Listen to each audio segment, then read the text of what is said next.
sit on a hanging curveball right here and hit it into the Royals bullpen.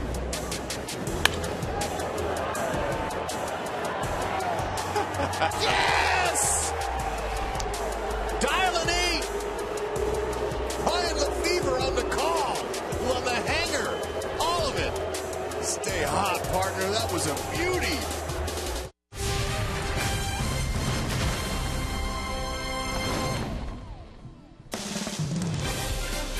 Royals baseball is presented by Academy Sports and Outdoors. The Royals hit 3 home runs last night, accounting for all 5 of their runs, winning in extra innings to even up the series, and the deciding game is tonight in Chicago.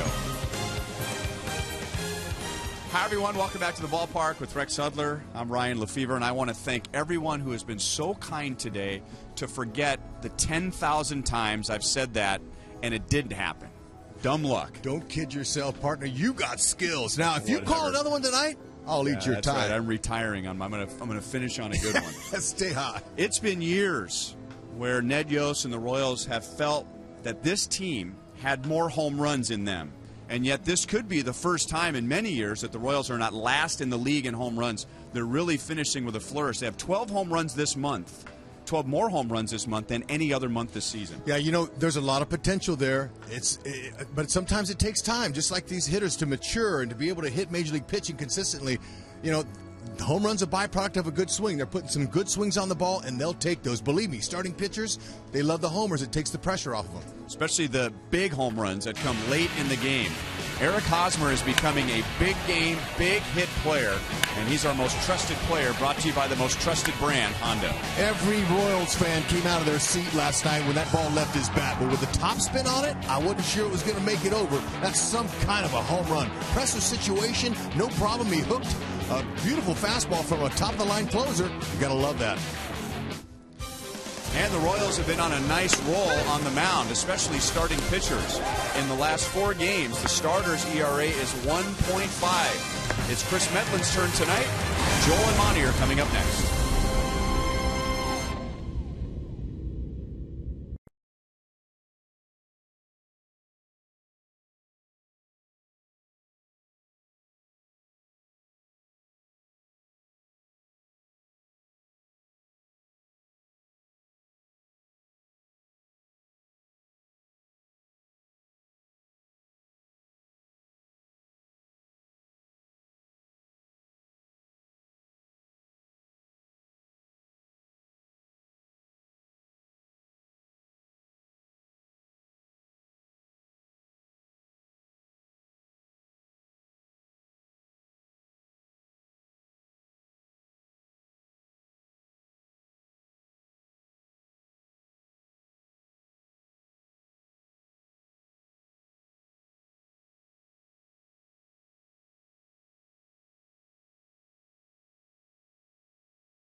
Go loosening up.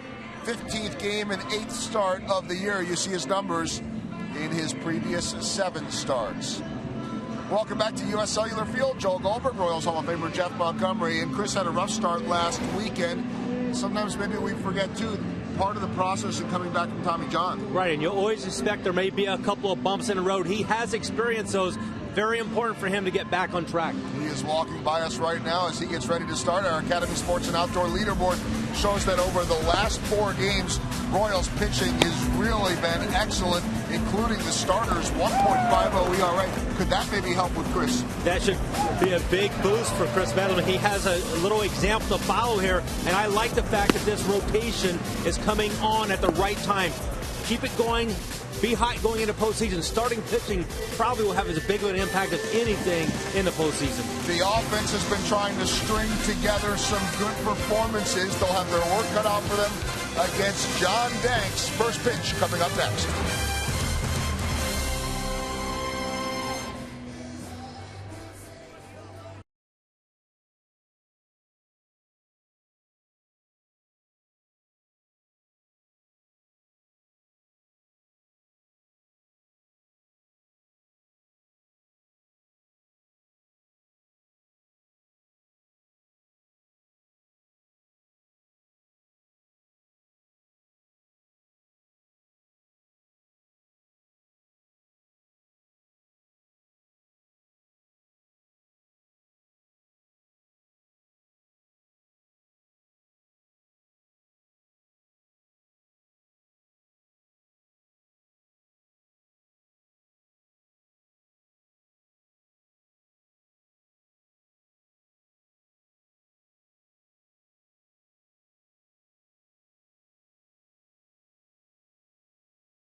Play gets back to schools across Missouri, so play it forward with the Missouri Lottery. And by your Kansas City Chevy dealers. Visit your local Chevy dealers today for great prices on all the new 2015 vehicles.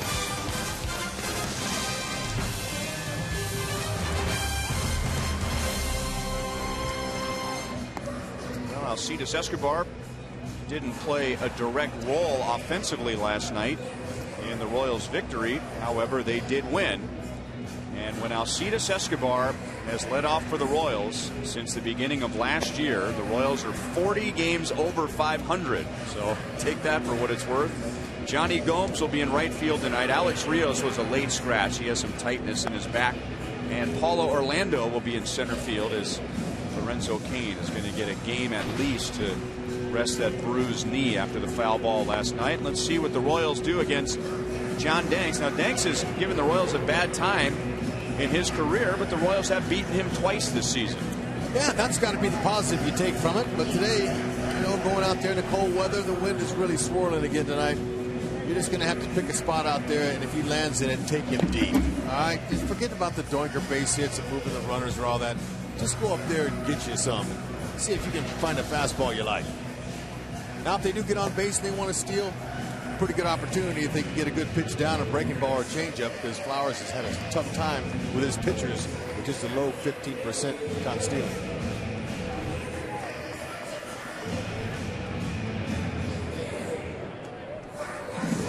Danks will help that out. He has an outstanding move. So he has the ability at times to just completely shut down a team's running game.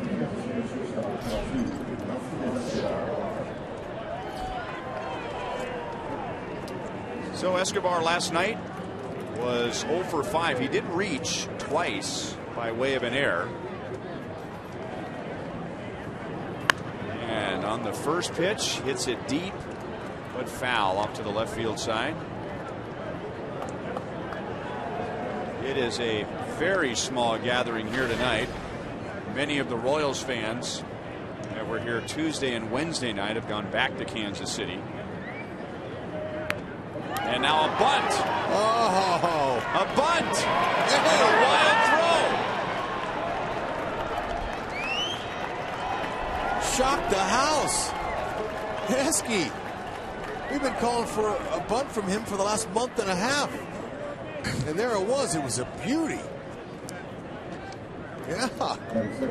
Now, you know, you probably are saying, a couple of broadcasters getting excited about a bunt.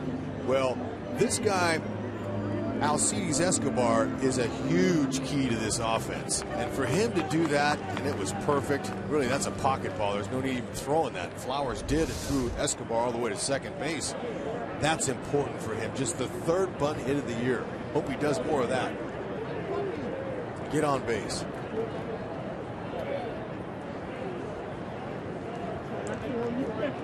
And now Ben Zobrist, who reached and put an end to a long hitless streak right before Hosmer's home run in the 10th inning. And you saw him get bunt there. He you know, wind blowing like this, Danks pitching, you know, he's got some pitches he'll give you up in the zone. I'd almost like to see him swing away here. See if he can knock Escobar in. Takes in the dirt. 2 balls, no strikes.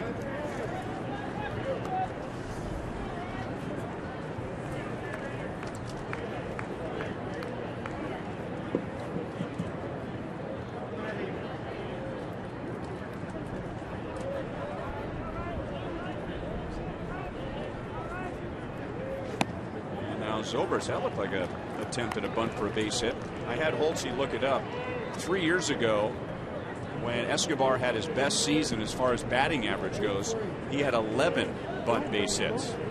And those 11 make a big difference in your overall average. I mean, you just get 5 on the course of the season. Make him throw a strike there. I mean, 5 extra bunt base hits there, adds a lot to your average. A little surprised Espy hasn't been doing it. Well, we all know his legs aren't exactly as good as they were when the season started after Laurie ran him, almost busted his knee. That will not get Escobar over to third. Melky Cabrera makes a 2-hand catch, 1 down. Well, it's just for a player of his style, and he doesn't walk a lot. He is not swinging the bat well. It's a way to get on base. That's his job, to get on base. You hadn't seen it, but it's a perfect shot. Now, he drag bunted down the third base line, and it was perfect. But, you know, lefties usually fall to the third base side, and you see more right-handed bunts guys trying to push that bunt to first. Make that field, the first baseman come and field it. Fastball strike to Eric Hosmer. He had the game winner last night.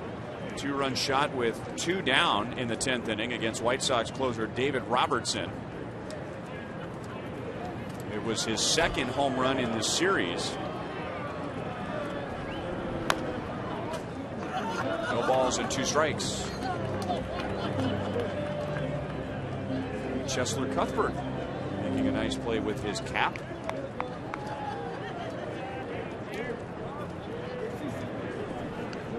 Haas 9 for 33 off of Danks.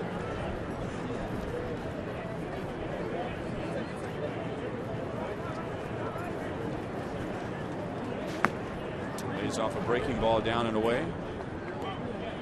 Hosmer's next home run will tie his career high, which he established in his first year in the big leagues back in 2011. second only to Kendrys Morales in RBIs. For Hosmer, that's a career high. For Morales, that's 2 shy of a career high. 2-2.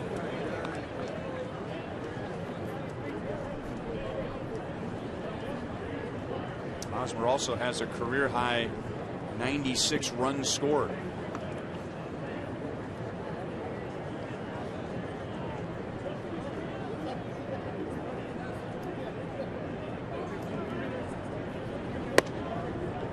Three and two. Check out his pitches from Johnny Danks. 44, 45% fastballs. Change-up, cut, fastball, curveball. He's effective with all of them. Going to try to establish that fastball, but he likes to sneak high fastballs by the hitters. Try to. He doesn't work down in the zone. He's successful up. Gets a lot of pop-ups. Those are the 3-2 change-up.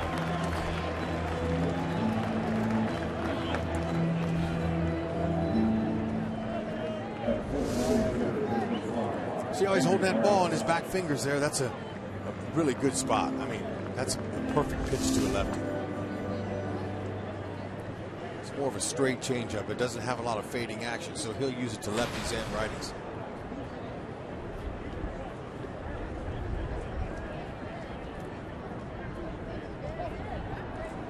So Kendrys Morales trying to get Escobar in. Escobar's been there with nobody out since nobody out.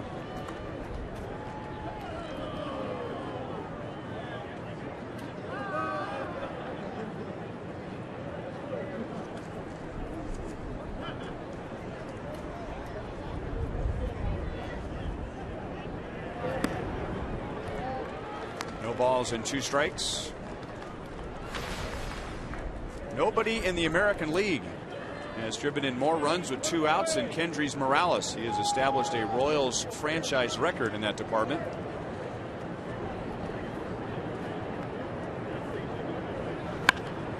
And a ground ball is just foul. Still 0-2. Escobar opened the game with a bunt single. He went to second on a throwing error by Flowers, but still at second base with 2 down.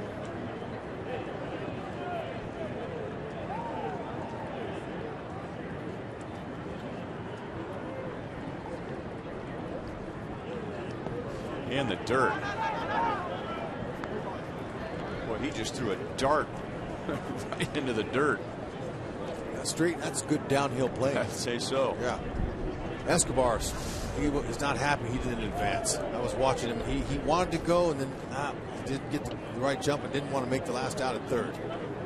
So I don't blame him. Got Morales up there. White, take a chance.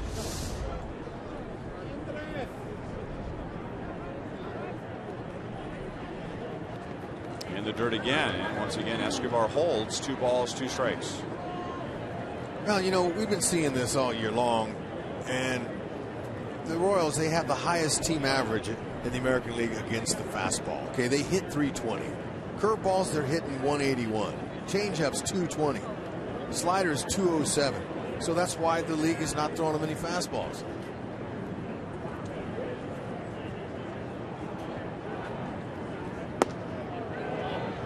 Three balls, 2 strikes.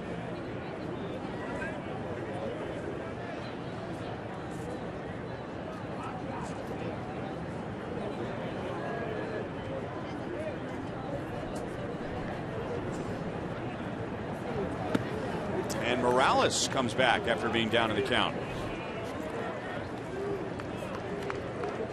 Here are those numbers we were talking about, and I think that first category is one that wouldn't surprise anybody. The Royals can get to the best fastball pitchers in baseball.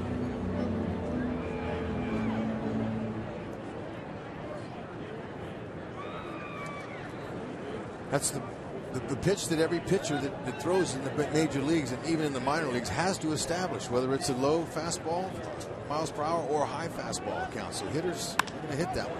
That's in there. Into the corner, Melky Cabrera won't get to it, and it bounces over the wall for a double, and that saved the White Sox a run. Mike Moustakas goes the other way, and the Royals do cash in the run with 2 down. Another 2-out RBI for the Royals. they lead 1-0. Way to capitalize. Moustakas going to the opposite field. And that ball had a lot of slice on it. And the wind looks like it's blowing to center field and out to right. But there's a fastball. It was on the outer half away, and he went with it. Beautiful swing, and that ball was tailing towards that line. You could tell Melky wasn't going to catch up to it. He'll take it.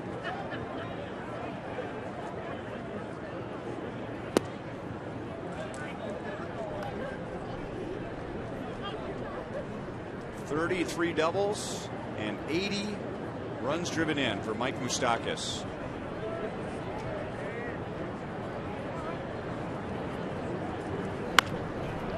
And a ground ball out to Abreu to take it to the bag himself. So could have been a bigger inning, but the Royals cash in a run again with 2 outs for a 1-0 lead.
White Sox took game 1 4-2, and then the Royals held the White Sox to 3 runs last night. Adam Eaton has homered in this series, taking his career high from 3 home runs to 14 home runs. And the White Sox will get their 3rd look at Chris Medlin this year. Medlin has 1 start and 1 relief appearance against Chicago. We'll see which pitches are working for Medlin tonight. Fastball, curveballs, change up, and he's going to be able to establish the fastball for sure down in the zone. He's got a little gift he's given Hosmer. Wants to stay down in that zone, works quickly. Paulo Orlando getting a good call in center field, sponsored by Ford. 3rd career start. He can play anywhere in the outfield. Very confident fielder. Now the wind's going to be a big trick, a big part of the game. There's no question. And one got over Paulo's head last night in right field. Cost him a run. Sometimes it's hard to play that wind when it's blowing 30 miles an hour. Adam Eaton is the designated hitter tonight. Trace Thompson will play in center field. Right to Moustakas. And for once in the last 2 series with Chicago, the White Sox hit one right into the Royals defense. Perfect. That reminds me of Moustakas in spring training, setting up right in front of that pitching machine with his glove, working on reaction.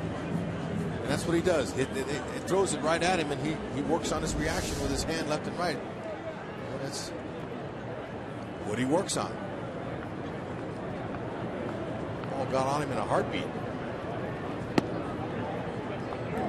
Strike 2, Jose Abreu.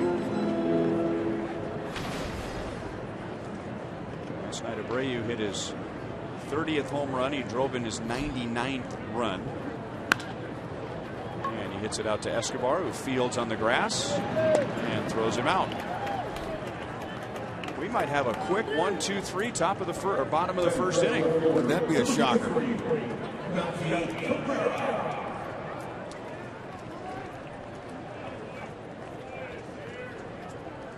Well, you know, we couldn't get the hit speed off the bat to Moustakas, but I know that had to be close to 100 where that ball jumped off to Moose. I mean, a lot easier to catch it than it is to try to hit it.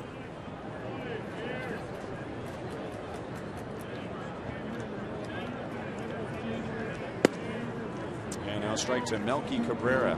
Interesting. In this series, the White Sox have been batting Cabrera third. He's always been a number 2 type hitter. And Abreu second.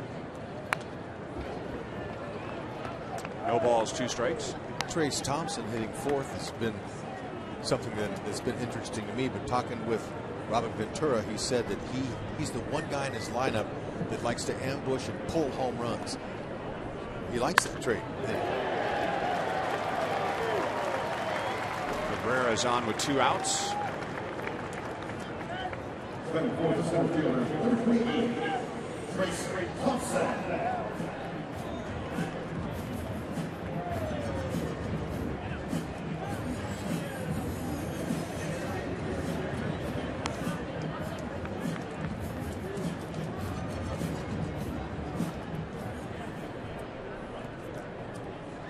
And now Trace Thompson. So here is the rookie number 4 hitter.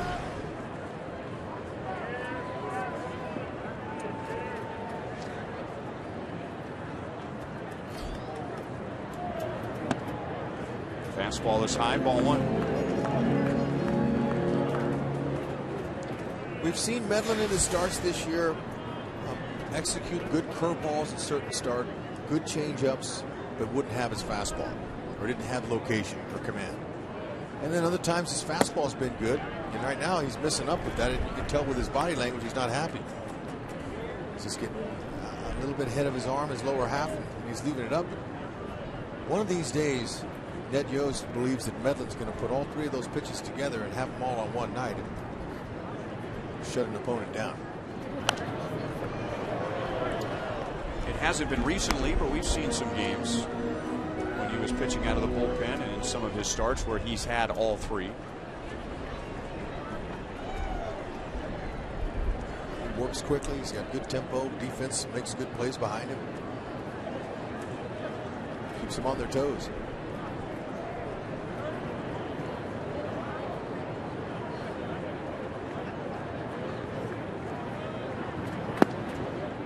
Ooh, good changeup. 3-1. Right where you want to put it.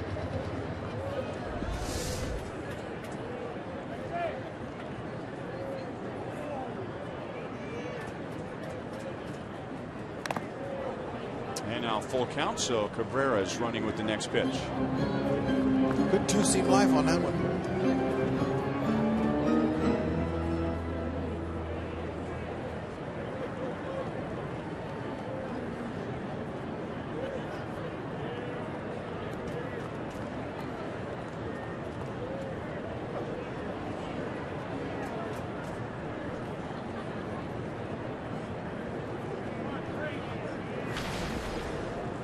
Medlin has made 1 relief appearance and 1 start against Chicago, and the start was forgettable.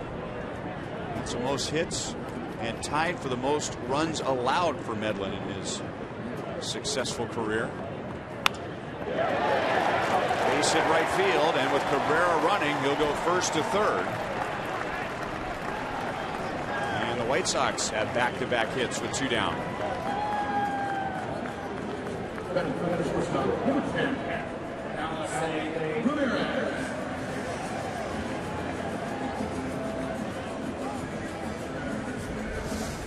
Thompson, he went right with it. Of course, he's in the middle, but he saw that runner moving and he just abbreviated his swing. Forget about pulling it. He went the opposite field. Good swing.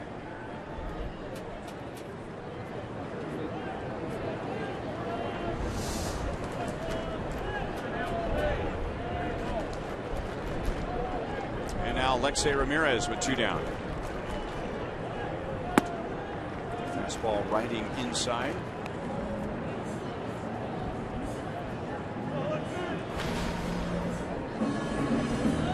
Alexei 3 for 4 off of Medlin. So he's got some hits.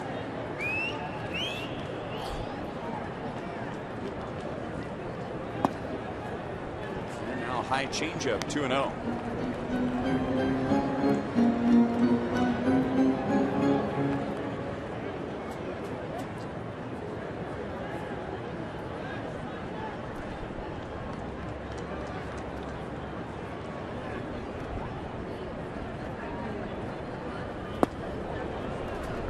Speed, 2 balls, 1 strike. Good call there to pull the string, head in the count. The hitter was looking for a fastball, worked.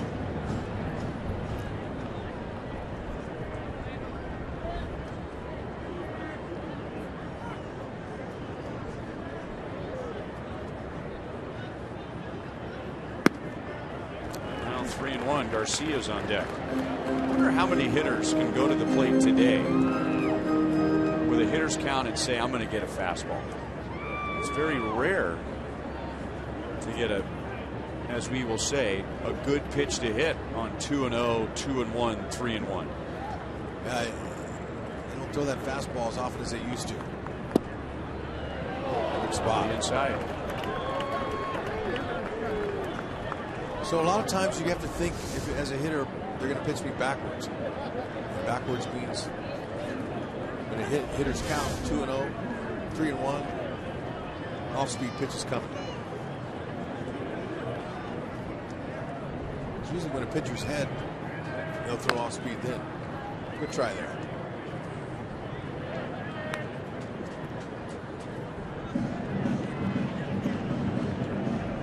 It is cold, it is windy, so we'll see the pitchers go to their mouth quite a bit tonight. Trying to keep some moisture on the fingertips. The ball, the texture of the ball will really dry out and make it slick. 57 degrees with winds out of the north at 19 miles an hour. And that was close, ball 4. So with 2 outs and nobody on, the White Sox load the bases. Medlin got the first 2 outs with no problem. Less than 5 pitches. Now here we are, a 20-pitch first inning again.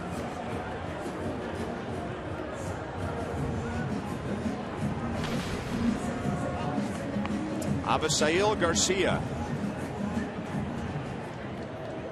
with decent numbers, but really in a slump lately. Salvador Perez is going to go out and have a quick chat with Medlin before taking on Garcia.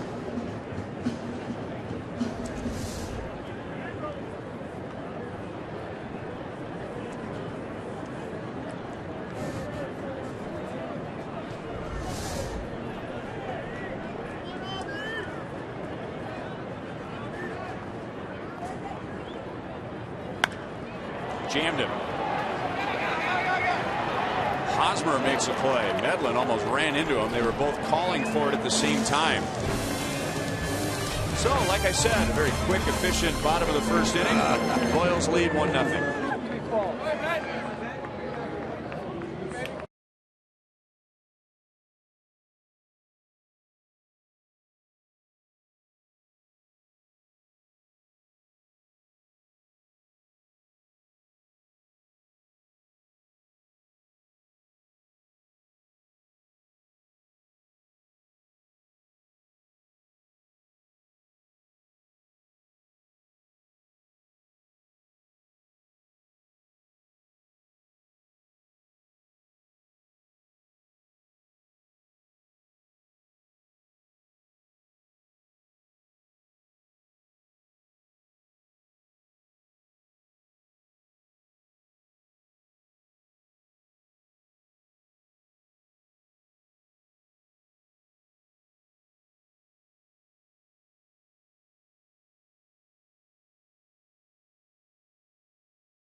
Baltimore, so technically the Royals are a half game back of the Blue Jays. If the Royals win tonight, the standings will say they are all even, but Toronto owns the head-to-head, so the Royals have to finish a game better than the Blue Jays for home field advantage throughout the playoffs. And the Blue Jays will head to St. Petersburg. They have a 3-game weekend series with the Rays, and the Royals after tonight will head to Minnesota. Alex Gordon homered in his first at-bat last night, going to the opposite field against Jose Quintana. That was the first of 3 home runs hit by the Royals. And the Royals have scored 7 runs so far on this trip, and all 7 have come on home runs. And Alex is leading off. Listen.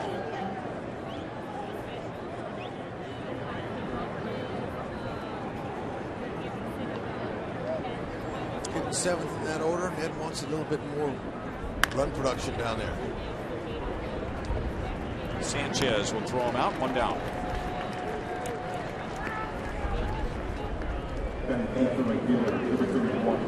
Royals run in the first inning was on a double from Mike Moustakas with 2 down to score Alcides Escobar. And then Dank still got a big out. He got Salvador Perez to ground out with runners at 2nd and 3rd and 2 down. So the Royals had a chance to make it a bigger inning, but Danks made a good pitch on Perez. And now Johnny Gomes. Alex Rios was in Ned Yost's original lineup, and then Rios had some tightness in his back, so no need to push him. And the Royals wouldn't hurt to get Johnny Gomes some at bats. No, this is a good opportunity for him. Lefty he's had some success off of. 6 for 25 with a homer.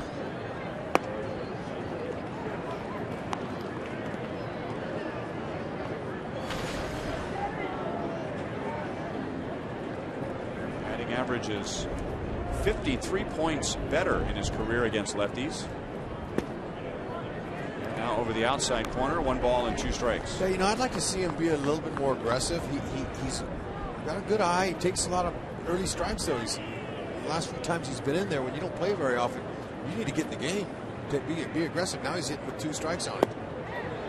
Got him with a curveball. For your only swing, you already got 2 strikes on you. It makes it even tougher on you. That is the 2nd strikeout for Danks. And now he gets Paulo Orlando with 2 down.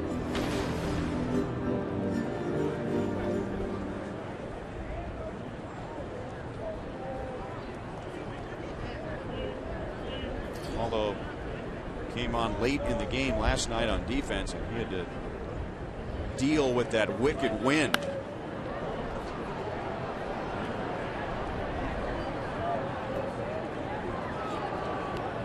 Was playing in right field. Tonight he's playing in center. Lorenzo Cain is getting a break after bruising his right knee. There's that win last night.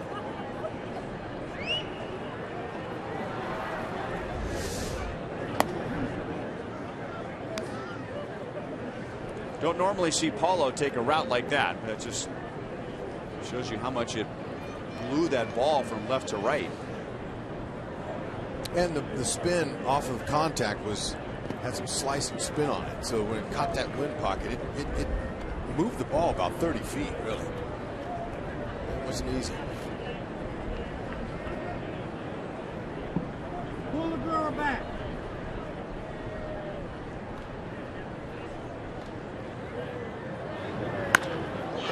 Lined and just over Alexei Ramirez. Paulo Orlando, who continues to hit well against the White Sox, the team that first signed him out of Brazil, and he's on with 2 down. Before the game, we talked about that high fastball from Danks that he was going to be seeing. And when I shook hands with him, I shook hands, with his right hand. That's his top hand. And I said, that's the hand you need tonight. So he knew it. He was looking for that high fastball. Danks lives up there, and he stayed on top and got a base hit out of it.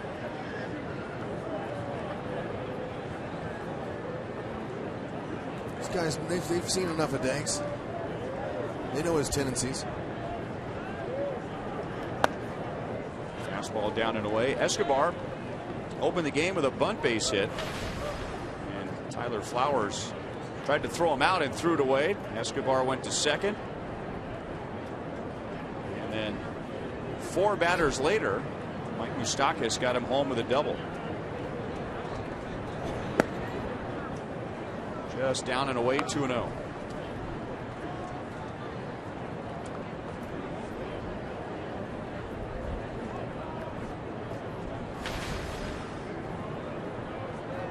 Johnny Danks a lot more comfortable here at U.S. Cellular.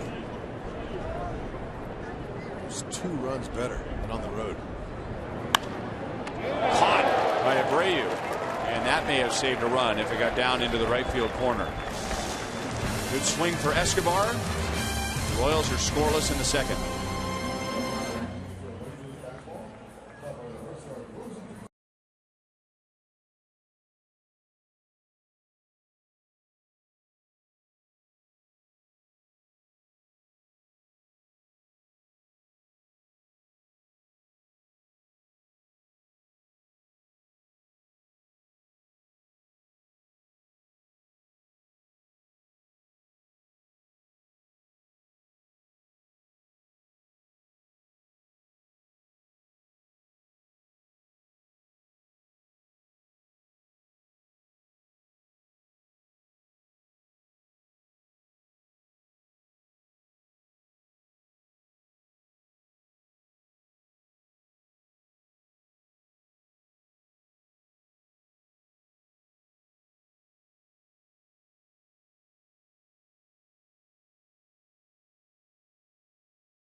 Here's our University of Kansas Hospital injury report.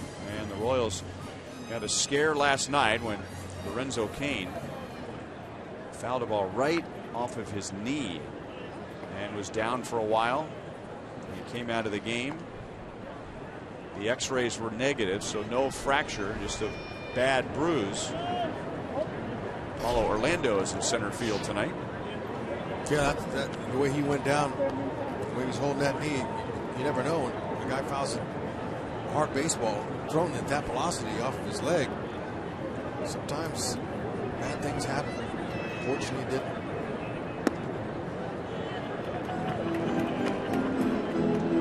Carlos Sanchez, Tyler Saladino, and Tyler Flowers will come up. They're the lower third of the order.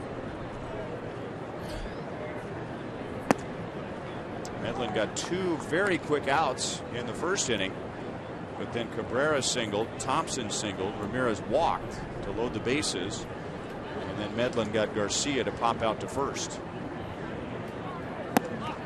And he's still high with his fastball. 2-1 on Sanchez. See if Salvador Perez can give him that low target. Same target he gives Cueto. There it is. 3-1. Pretty tight zone tonight again by home plate umpire Chris Conroy.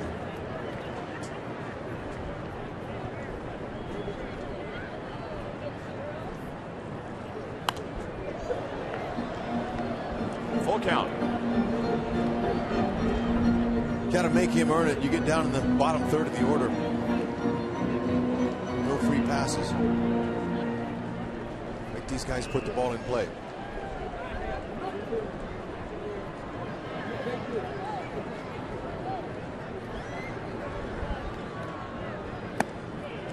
Leadoff walk. That's Medlin's second walk tonight.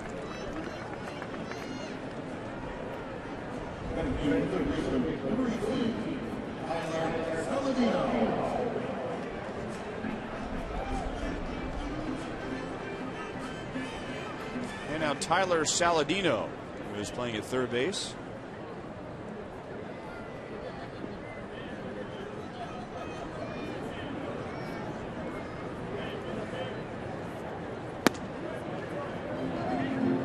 White Sox used Saladino quite a bit in the second half at third when Connor Gillespie was traded to the Angels.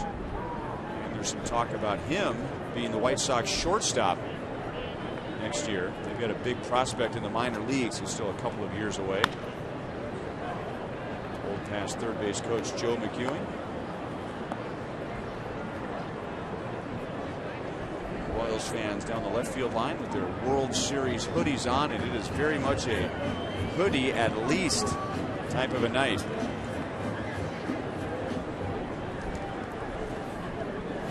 Royals fans, help us kick off another October and get to Kauffman Stadium for the Take the Crown postseason pep rally. It's coming up on Tuesday. It's open to all fans. It's free and will feature appearances from Dayton Moore and Ned Yost, player interviews, highlight videos, and a chance to catch batting practice. The gates will open at 11:15, so come on out. That's Tuesday. 2-1 on Saladino.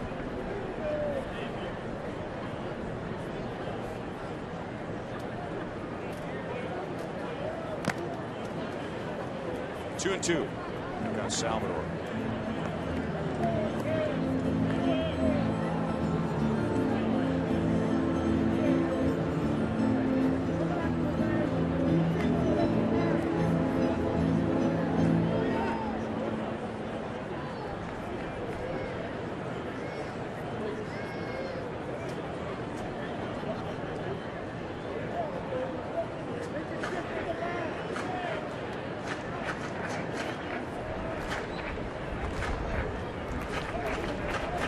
Medlin has induced 4 ground ball double plays so far this season. I'd like to get one here.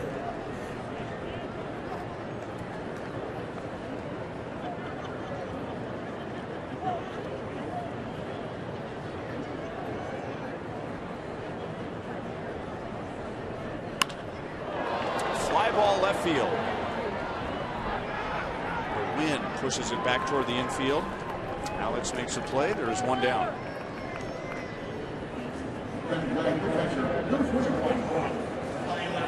Saladino took a good rip, but he either got in on his hands a little bit off the barrel or at the end, off the end of his bat.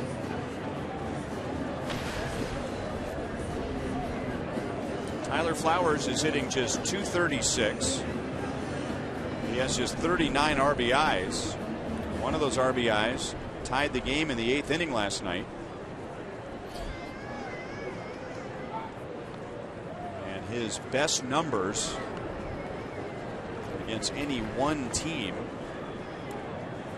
as far as home runs and RBIs, they come against the Royals.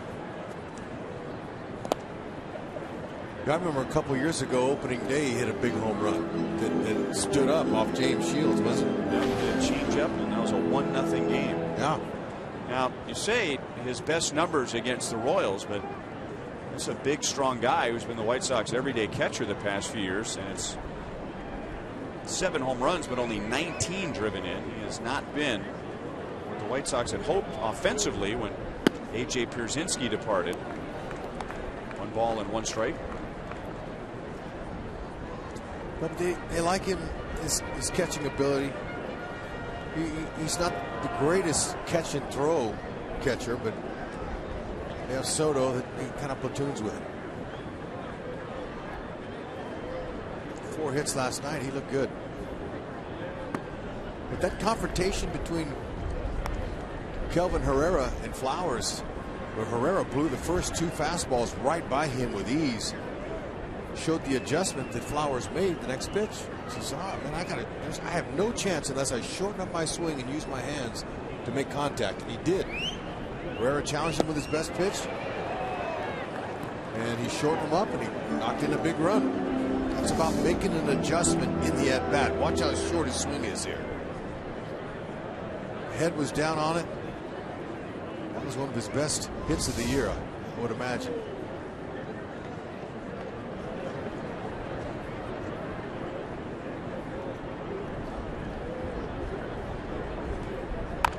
Back with a curveball. Didn't have a very good swing, but he's still alive. You know, the wind helped him out with that double.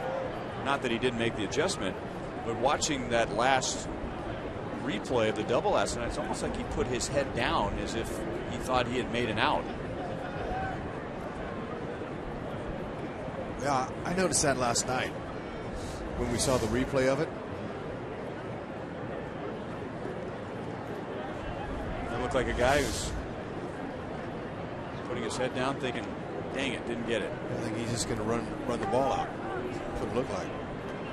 Usually you keep your head up and you watch the flight of the ball with your eyes like saucers, right, wide open, hoping it lands for a hit somewhere.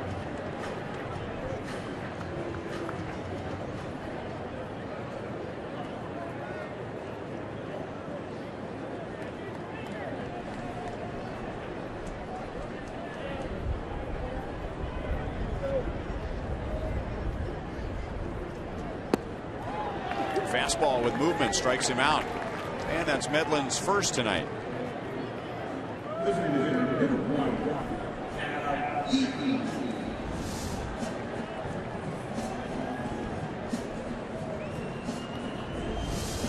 Good location down. That's what Medlin wants to try to keep that heater down. Curveball's got a nice little 12-6 break. Changeup. Those are all good pitches for him. This is all about the 2 Tommy John surgeries and coming back and trying to get through the little bumpy process of. Ooh, got it. Picked off Sanchez. Gives us a chance to talk about his athleticism. And quick feet. Great throw. Oh, I don't know.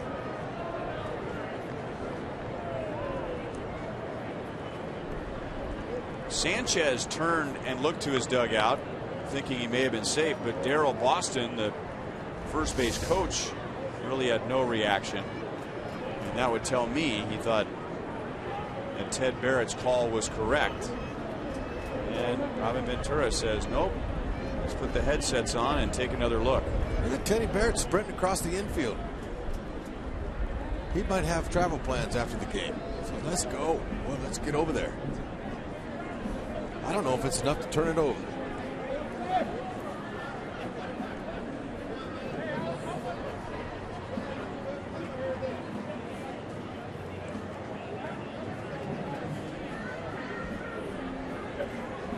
That's a tough one because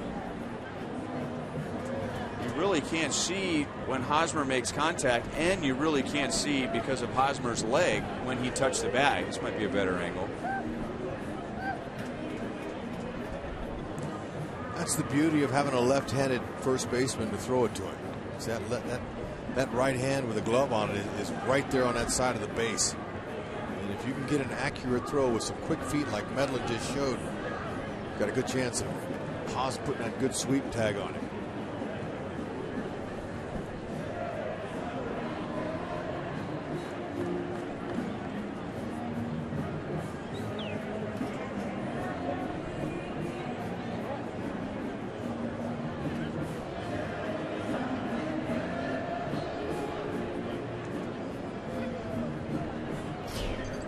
Sanchez would make the good hair all-star team. Yeah, you know, I think he would give Drew Butera a run for his money. But not quite in Hosmer's league? Oh, no.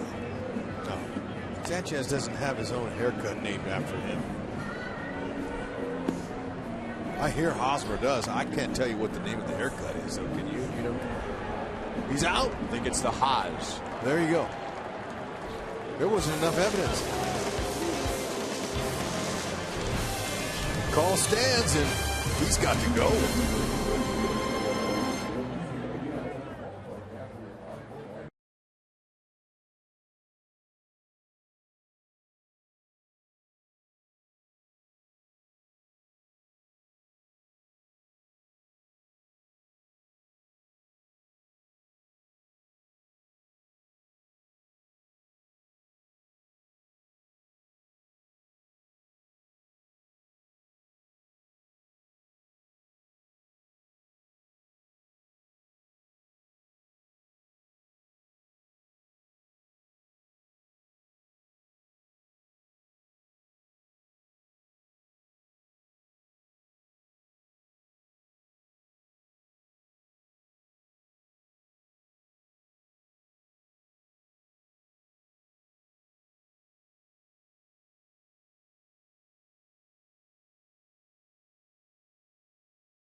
Chris Young back with a smile, perhaps sending out the tip of the cap and a thank you, because he has received a lot of kind wishes from teammates, opponents, and fans all over following the passing of his father last weekend.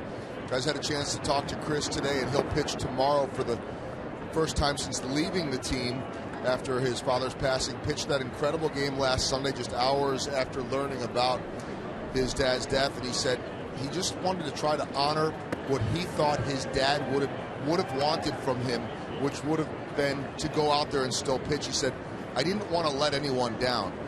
And of course, if he pitched poorly, I don't think there's anyone in the world that would have felt like he let anyone down. Instead, he ended up throwing those 5 no-hit innings, left and went back home to be with his family. Said he just tried to concentrate on every single pitch. Felt like his dad was out there with him, and at times as he lost focus, he could hear a voice in his head saying, stay focused, keep doing what you're doing. Chris will go back home for the funeral next week after the weekend. Zobrist is out on a good play by Carlos Sanchez.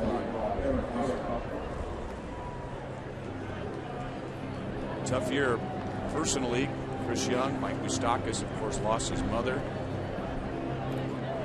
And somehow have to, at least for 3 hours a night, put that aside and go out and focus on the game. Mike Moustakas on a couple of occasions left the team. That's a fair ball over Abreu and all the way down into the corner. Hosmer is going to round second. He'll head for third, and he is in with a one-out triple.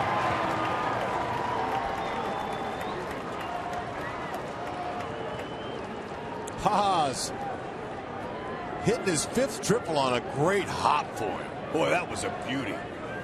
And Robin Ventura, he's going to come out and talk with home plate umpire Chris Conroy about that hop. Now, that's one. The second hop that it took, it bounced right over Abreu's head. Never know which way the ball's going to bounce. And sometimes you don't get the bounce you want, but there's one that was good. Interesting. You know, we talk about hops that start fair and then kick foul, and you ask, where was the ball when it went over the bag? This one was foul and kicked back fair.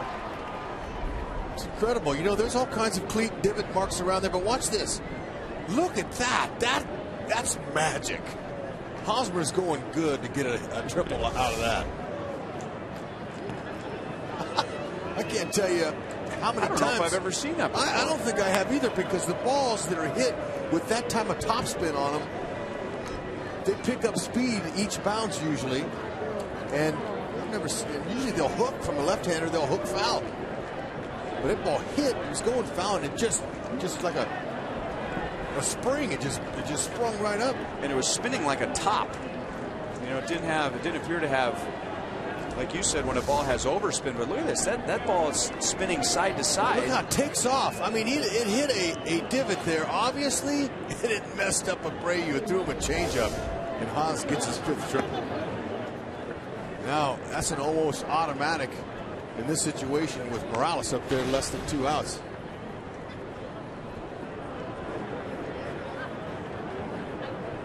And he walked in his first plate appearance. That was after being down 0-2.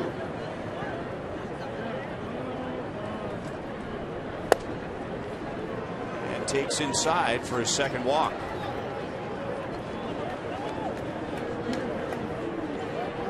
So the only 2 walks allowed by Danks. And now Mike Moustakas.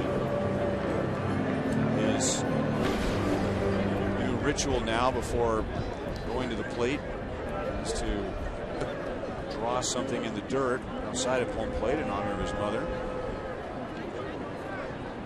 Yeah, fastball in the outer half of the plate. That ball was 2 inches off, and he went with it. Ground ball, base hit right field. Moustakas has driven in 2. So they set it up for the ground ball and the double play. Moustakas gave him the ground ball, but he singles to right. Hosmer scores, and the Royals lead 2-0. Moose picking up his 80th steak. 81st, but that right there was a pitch on the outer half. He went with left field in his first at-bat. Now he decides he's going to pull an outside pitch, and usually that's a double play formula, but he found the hole. Those two hitters are going good. High in the air to left field, into the wind. Look at that wind. Grab that ball and push it back toward the infield.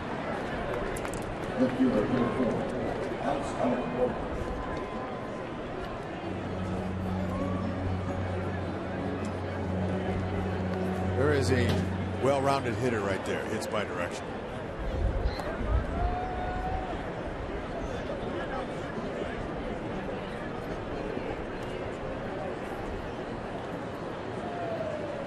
A lot of that tonight. Hot dog wrappers and napkins blowing all over the field. I mean, when the flags are blowing up, straight up to the sky, that's some pretty powerful wind. Third ball for a strike. Alex grounded out to second in the second inning.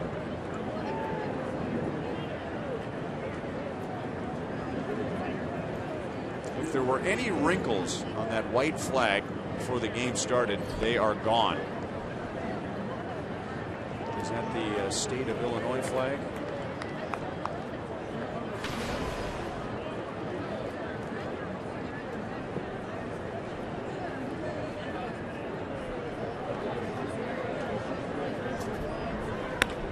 And another base hit into right field. Morales will be held. Garcia has a strong arm. Alex Gordon is 1 for 2. The Royals have 4 base runners in the third inning, and they have the bases loaded.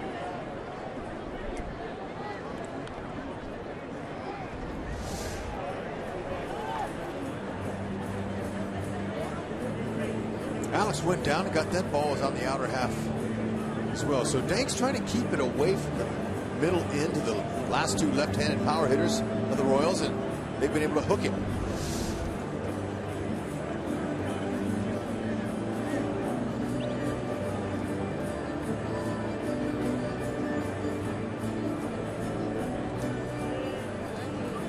There you have it. Eddie Rosario of Minnesota. Garcia have the most outfield assists.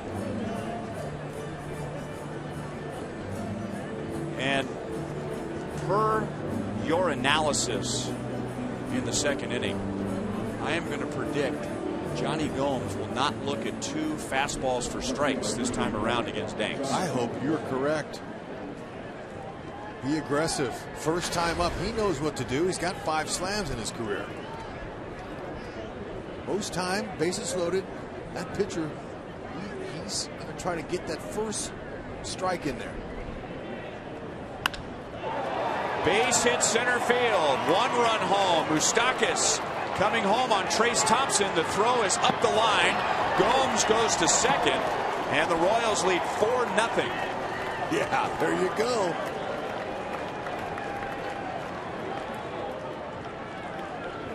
Bases loaded. That first one is the one. Gomes been a little bit passive on his first few pitches in his at-bats. Attacks that first one, and you can't sneak a piece of cheese by a really hungry rat like Gomes.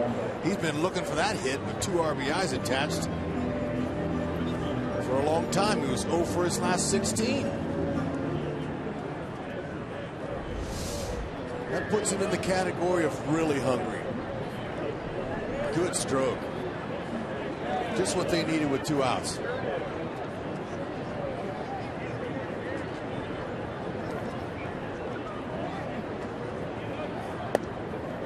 Fastball strike to Paulo Orlando. He singled in the second inning.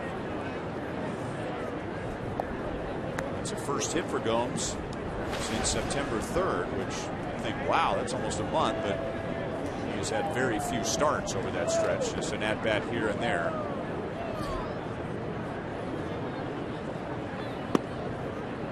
Over the inside, and it's 0-2 on Orlando.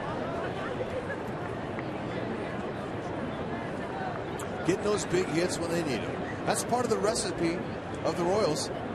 You know, you got to have the timely hits. You got to have starting pitching. You got to have defense.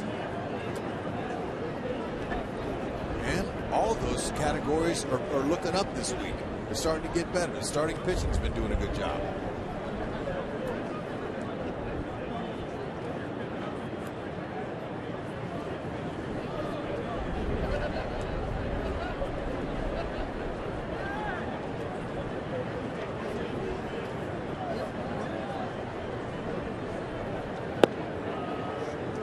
Just inside. 2 balls, 2 strikes. Paulo got a nice base hit to left field on a pitch that was up, and he turned on it. And Banks is continuing to pitch him inside. Try to make him do that again. 2 more stakes out there. If he can knock him in. And Alex made a move, but he'll hold. Paulo Orlando really helped him out there. That's the toughest play for a runner at third base. The ball that rolls away from the catcher on the same line as the third base line, because he can't see how far away it is from the plate. But Paulo put his hand up and said, no, no, no, not this one. Yeah, he said, wait there. I want to knock you in. Take an RBI away from That's me. right. 3-2. Got to look for something out over. Anything close. Line to Sanchez. Boy, the Royals got their rips in the third inning. They've had good swings all night. A 1-out triple with a bizarre spin got the inning going. Yeah, Fellows and Brewer are looking good tonight.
Order online with Rapid Pickup at delivery.panerabread.com. And by Menards. Save big money at Menards on all your home improvement needs.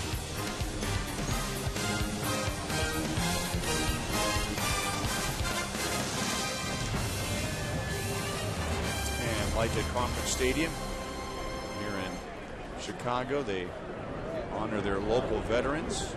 Gentlemen received 3 Bronze Stars in World War II. And good for him, man. He is just soaking that moment in. He deserves it. Thank you, sir. Oh, good to go.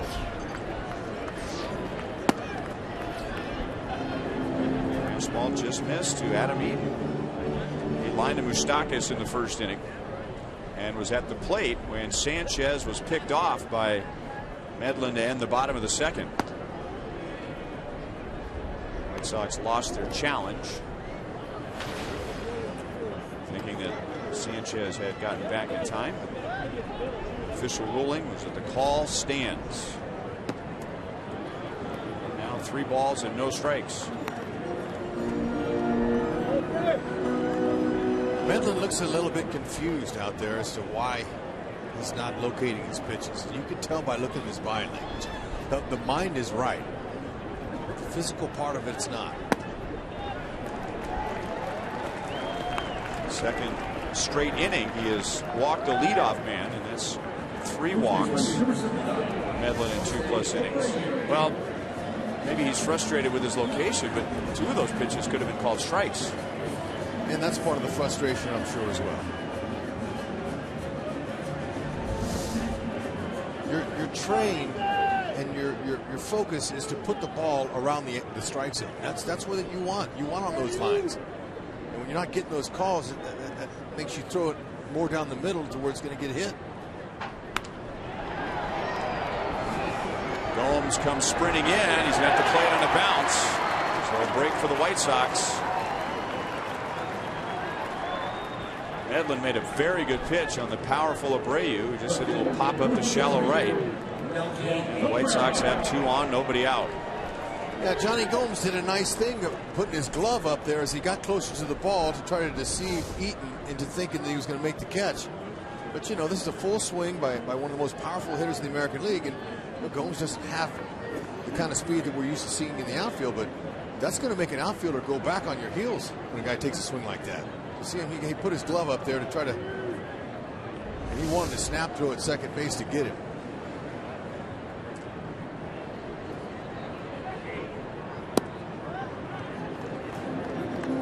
Melky Cabrera singled to right in the first inning.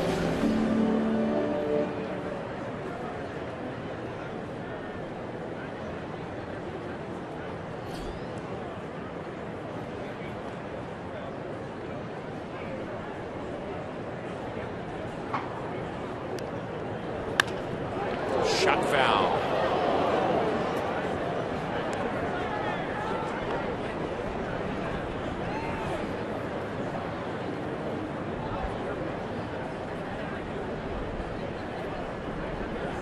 We'll see what the actual paid attendance is later tonight, but there was what, maybe 5,000 here.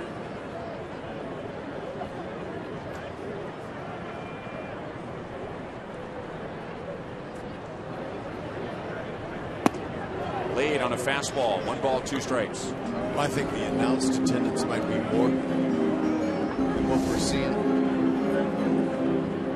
There's a good fastball there. He got it by Melky. The outer half.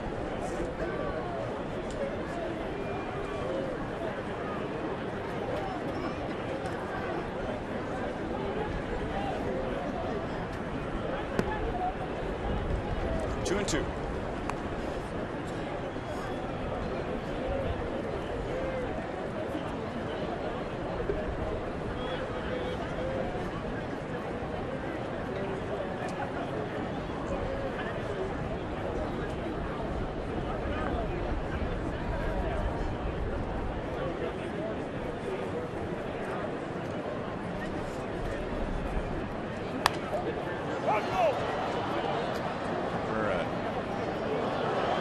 Himself that he didn't do more with that pitch.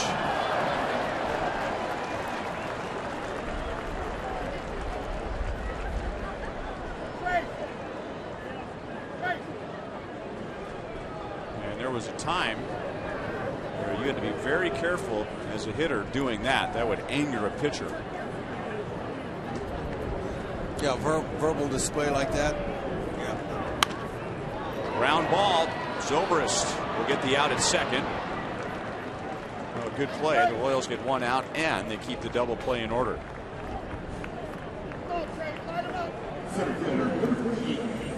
Good play. Just holding enough to stay out of the double play. Zobrist showing some good range and a nice strong over the top feed. Right on top. Good strong throw to Esky. Had no chance to double him up.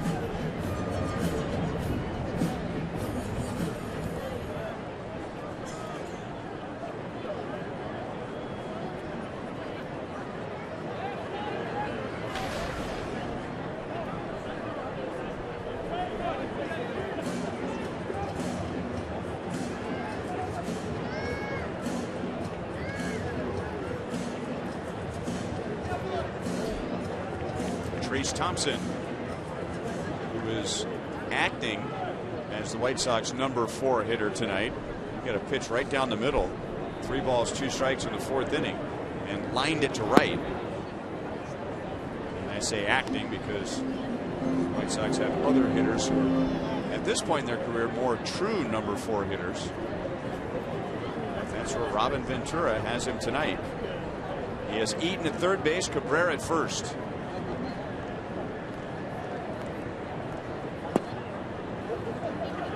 Right over the outside corner for ball 2. That's about all Medlin will show you there. Man, that's an excellent spot. He's not giving him anything on the edges.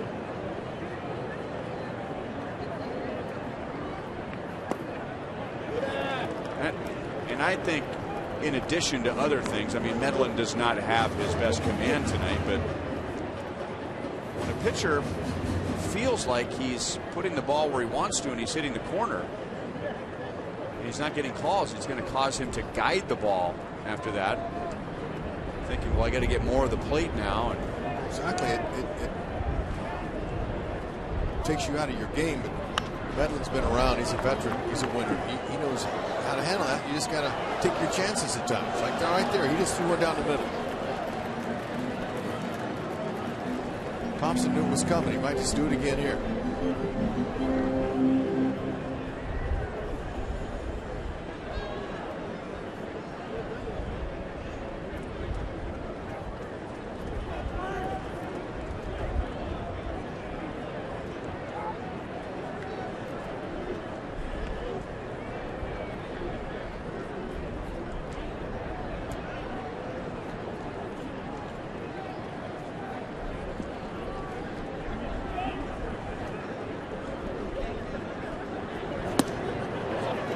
Count. Trusted the fastball. Those are all predictable pitches for a hitter, and he took his chances, and with a little movement on it, he got it by him now. 3-2. That's that would make it 3 fastballs in a row. You're taking your chances to throw a guy 3 straight pitches, even like Herrera with his fastball last night. The 3rd fastball got hit. We'll see what Salvi and Medlin decide to do here. Maybe it's a little change up or 2-seamer down in the zone. We'll see.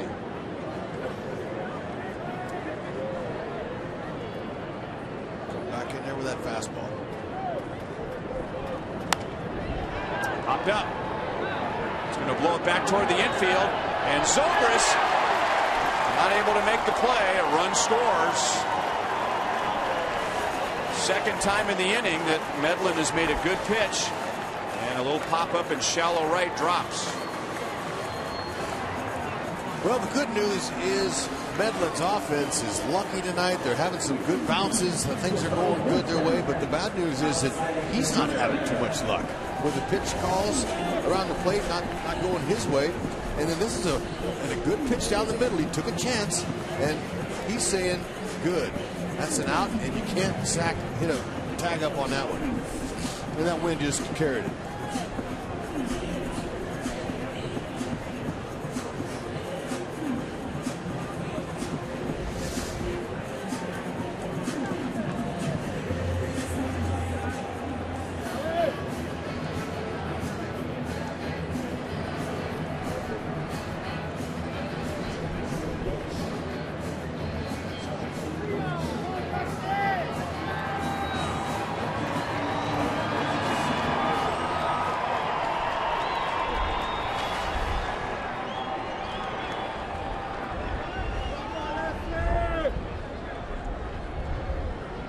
First and second, one out. Alexei Ramirez walked his first time up.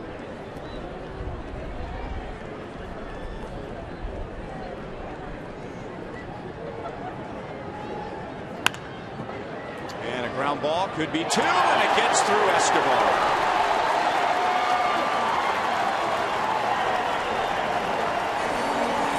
Two, and now runners at first and third. Still one out.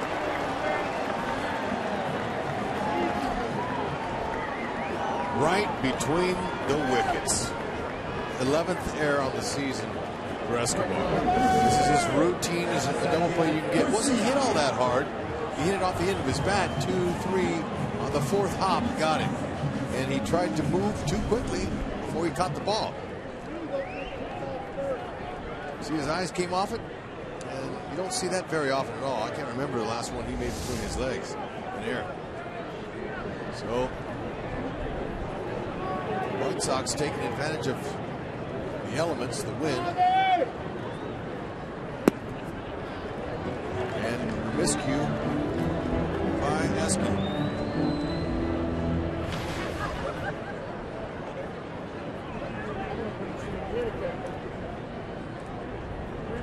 Garcia batted with the bases loaded, 2 down in the first inning, and he popped to first. Medlin got 2 fast outs in the first. Then a single, another single, and a walk to load him up, and Garcia swung at the first pitch in that at bat and popped to first.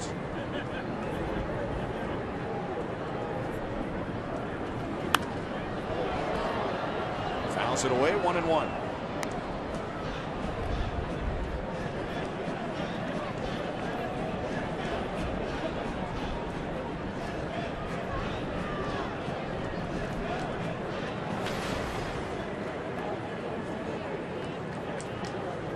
Garcia is exactly average.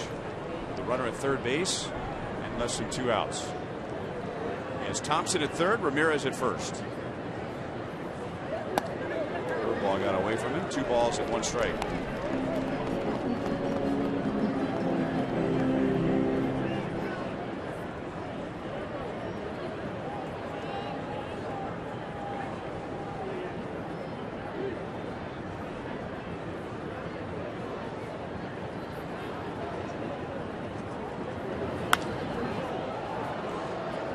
Fastball, 2-2.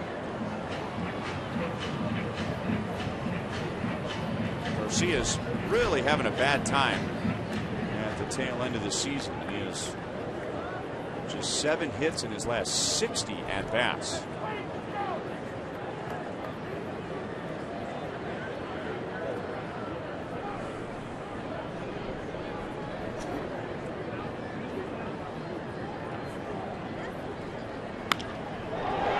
Escobar makes the play, so Garcia in a deep slump puts a good swing on the ball. He didn't get all of it, and he lines out to short.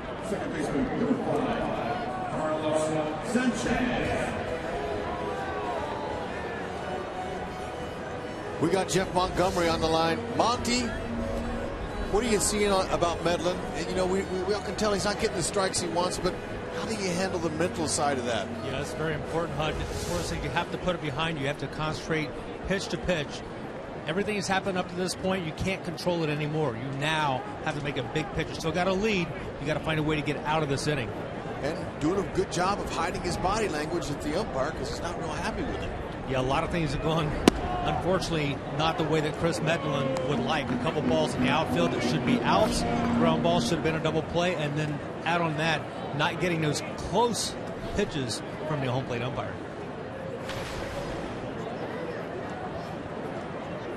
Keep your emotions in check if you can. And now he's 0-2 with Sanchez.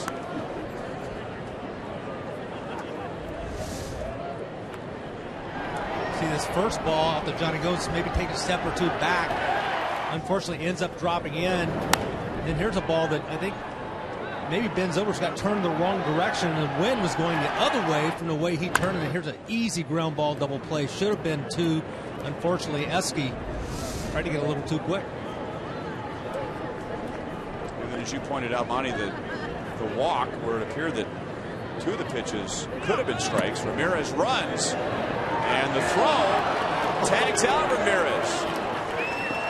Thank you. If he hits the brakes, the runner at third, Thompson, was coming down the line.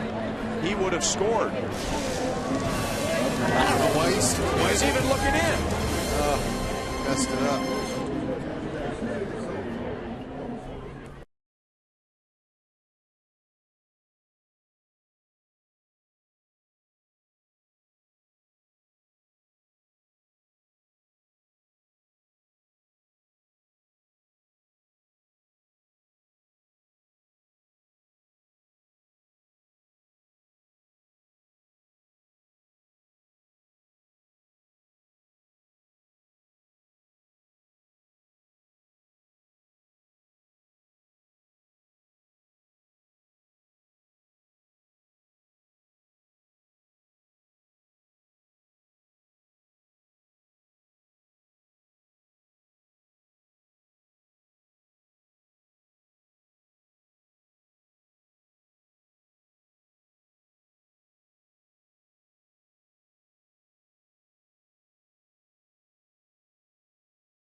reserves playing again today as John Gibbons gave his regulars the second half of the doubleheader and this one off, and Manny Machado and the Orioles win. So as Ryan mentioned earlier, the Royals now a half a game behind, even though Toronto has the tiebreaker. They win the night. Could be a very interesting weekend. Guys, I saw a great quote from John Gibbons, from the MLB writer with Toronto. Gibbons now answering questions about home field advantage like Ned Yost did last week. And as only Gibby can say, his quote was, "Yeah, we'd love to win it, but I have to do what's best for these guys and not what some bozo out there in fantasy thinks." Back to you. I like a guy who speaks his mind.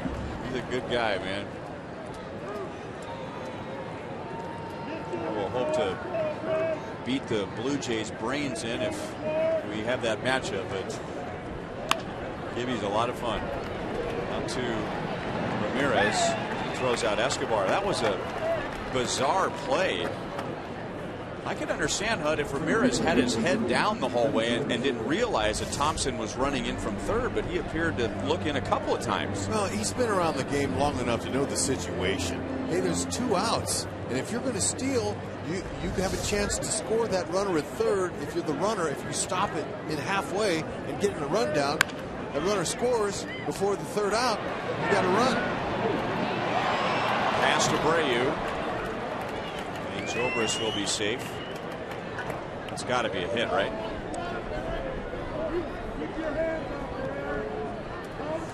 You would think. Okay.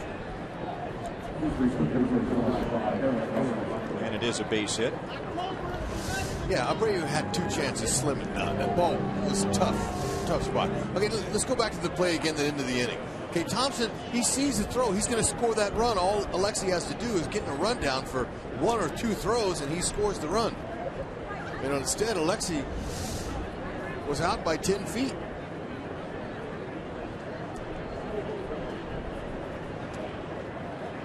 There are parts of this game tonight, if somebody's recording them, that should be launched into space and deployed never to return again. Would hope in fear that it might land on a fundamentals video. Right now, I played for a manager named Buck Rogers, who was a good skipper. Milwaukee, Montreal, managed for the Angels, and he called that a stink play. And we would run over that play a couple of times in spring training. 2 outs, going to steal a run, guys. Runners at first and third. The guy who's at first base, run halfway, act like you fall or you slip and fall down. And they're going to come and try to get the tag, and then the third base runner scores. Good weapon for a team that has good team speed. And we might only did it once or twice that summer, but when we did it, it worked. And sometimes that can help you win a game. I mean, Ramirez caused the most important play of that part to happen. He got Salvador Perez to throw down to second base. And that's his goal right there, right? Is to get a throw to second base. I mean, typically Salvi and a lot of catchers, they will fake a throw to second to see if they can get the runner from third to bite and let the runner go, or maybe the runner will stop and get in a rundown just to force the play, but he got the throw to second base.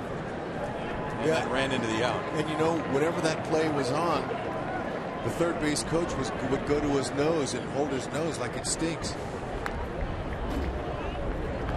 We knew the stink play was on. You don't normally see that sign from the third baseman, holding your nose. But Alexi really made that play stink. Hosmer with 1 out in the third inning, tripled. That set up a 3-run Royals third and a 4-0 lead. White Sox got 2 runs back in the bottom of the third. I can't believe that bounce that Hosmer got for his 5th triple. That ball hit that little divot and took off. It looked like it gained speed. And Abreu was on it, would have caught it had it not hopped up over him. You're going good. Out to Sanchez. The second and the double play. Royals send 3 to the plate in the top of the 4th inning. 4-2 KC.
Follow the Royals in the postseason. It was with MLB.com At Bat. It's the #1 app for live baseball. At Bat brings you the Royals wherever you are with live look-ins, highlights, replay reviews, scores, stats, live radio broadcasts, the MLB.TV game of the day, and more. And you can download At Bat at MLB.com for your phone or tablet.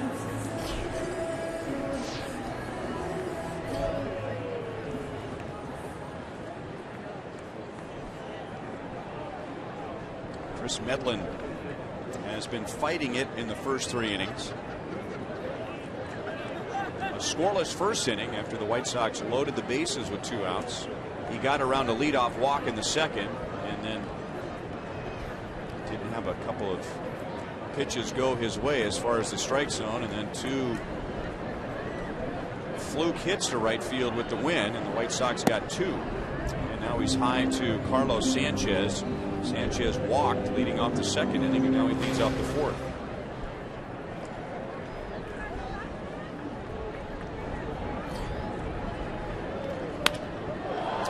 To center field. Although Orlando is back and makes the grab.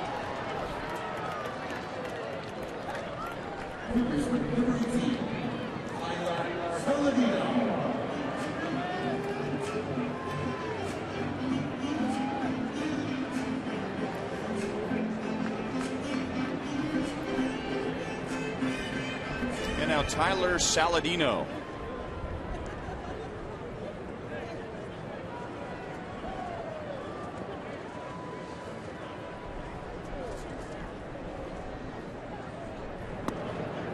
Curveball hangs high.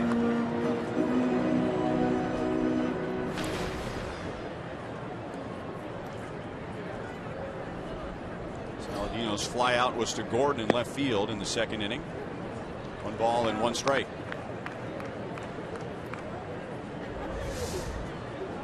Gotta watch Medlin now stand over the top. That's beautiful. He finished that. He was lined up perfectly with his shoulder towards Salvi's glove. And again, another good pitch, back-to-back pitches, and that one didn't get called. Oh well.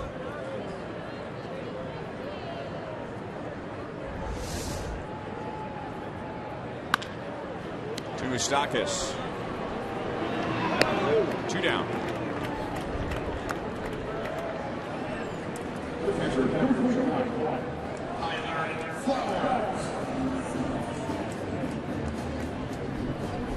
Medlin is right at 70 pitches after 3 2/3 innings.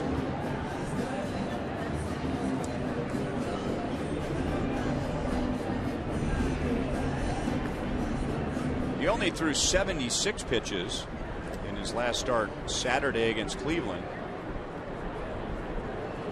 That's the good news part of it. The bad news is he only went 3 2/3 innings. He struck out Flowers in the second inning with a fastball. This time started him off with a curve. Another curveball, and it's 1-1. Medlin, things aren't exactly going his way tonight. He has a lead, but he's a winner for a reason. He's able to endure this stuff. He's had games like this before where his stuff wasn't working. But the mark of a winner is to keep your team in the game and grind it out. And that's what he's doing. We're seeing another game of him grinding. He's got good stuff. He's not exactly sure where it's going each time. And there's a lot of major league pitchers each night that have games like this. He's not the only one. It's not easy to dissect that dish. And that's the difference maker. What do they say, Hud? That in 30 starts, a starter's going to have 10 games where they've just got everything working. They've got 10 games where it's mostly working, and then they have 10 games where hardly anything is working. It's the guys who can get through those last 10 games and maybe go 500 or somehow pitch deep into the game. That's the difference between a mediocre to bad major league starter and a good major league starter. And he's been a winner. Yeah, he competes. Former shortstop, has an idea about the guys playing behind him. Good athlete.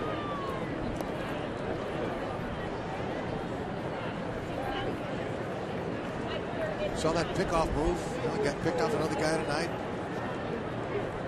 Can field his position as good as any pitcher.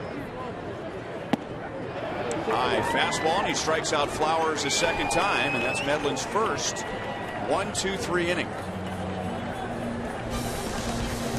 Way to get her done. That's a good cheese right there.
Pounding excitement, historic performances. Don't miss the 2015 postseason beginning Tuesday, October 6th. Go to MLB.com/postseason for a full schedule.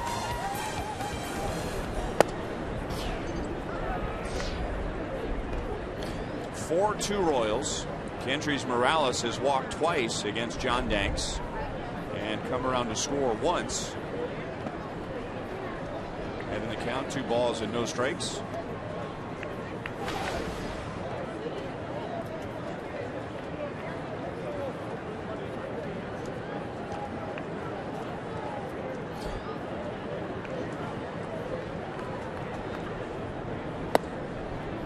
Now 3-0.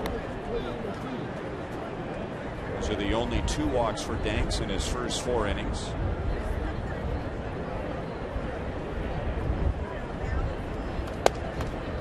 And now he's walked 3 times.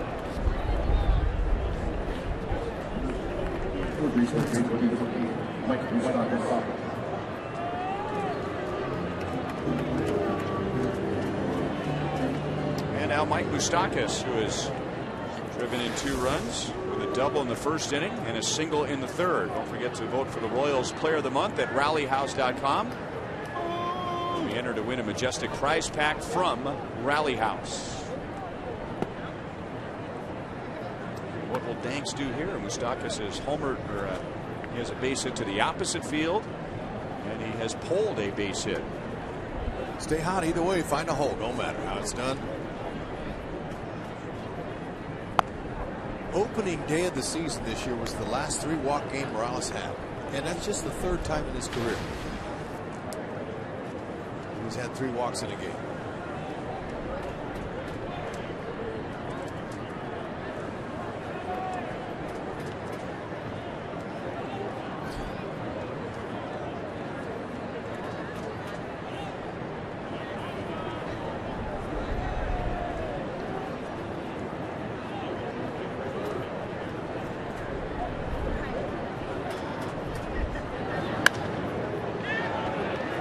Center field, and Thompson is there to make the play.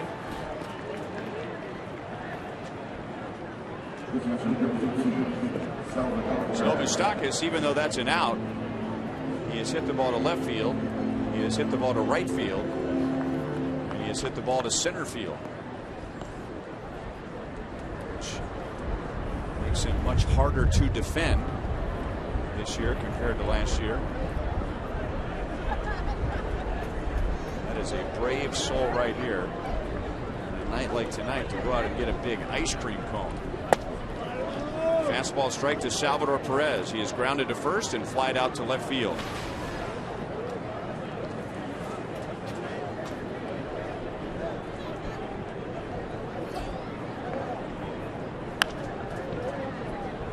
Oh, and 2.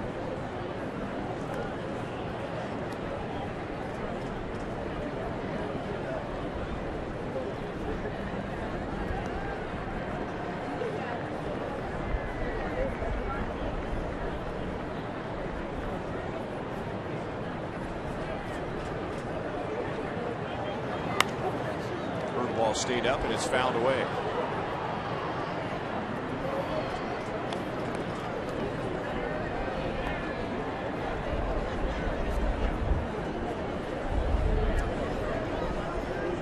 It's better nights for that. Yeah. Easy, big fella.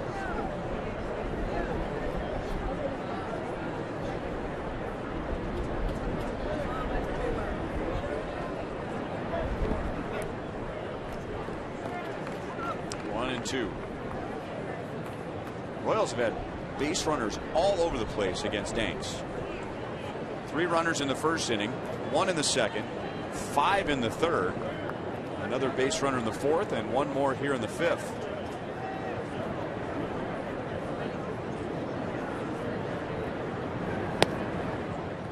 Two balls, 2 strikes.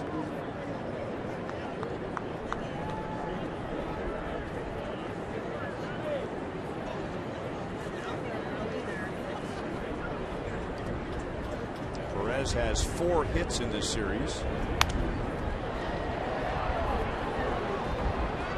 That's probably ball 3. Still 2-2.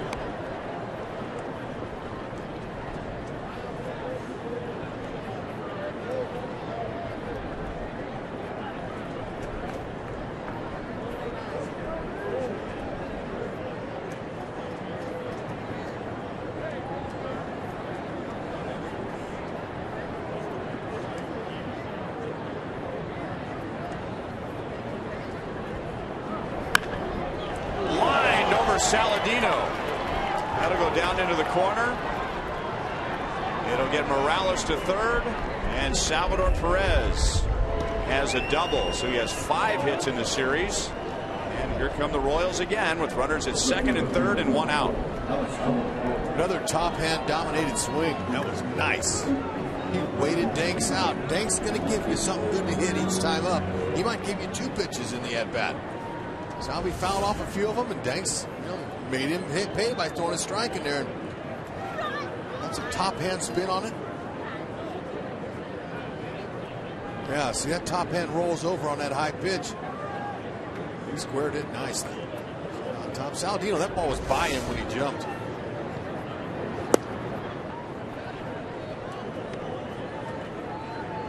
Ball 1 to Alex. He is grounded out to second and singled to right.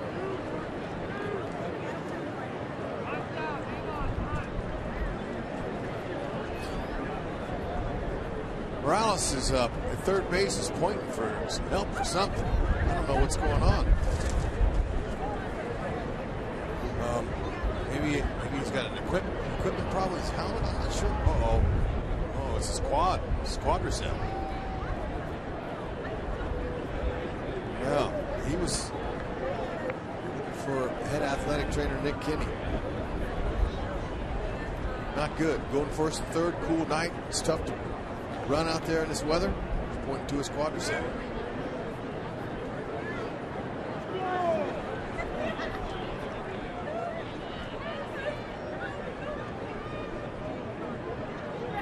Yeah, good for him to say something. If he's feeling a little tightness in there or anything like that, there's no need to be a hero out there in this game, in this weather. And walking off the field without a limp. Right. But that's smart. So Chesler Cuthbert will take over at third base.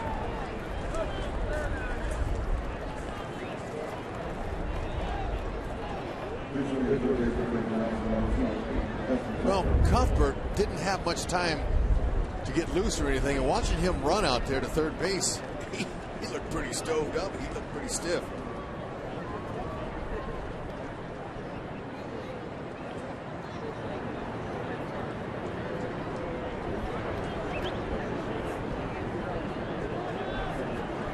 Infield is in halfway, except for the shortstop Ramirez. He is all the way in. And now 2-0 on Alex.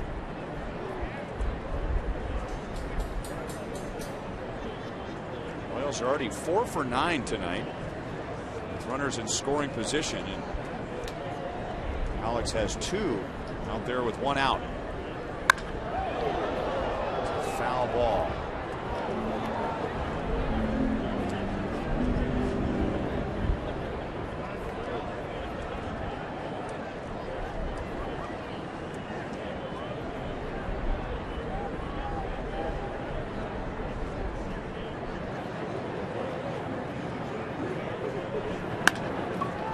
Base hit, right center field. Cuthbert scores. Perez will be held at third. It is 5-2 KC. Alex Gordon has 2 hits. Cuthbert running for Morales comes home to score.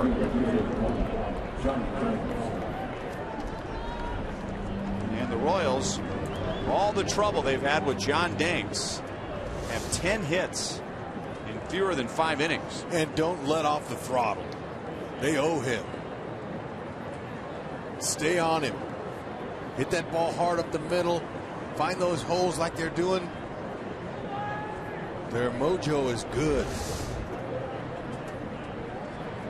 And that ties for the most hits ever for the Royals against John Danks. He also had a game back in 2011 when he gave up 10.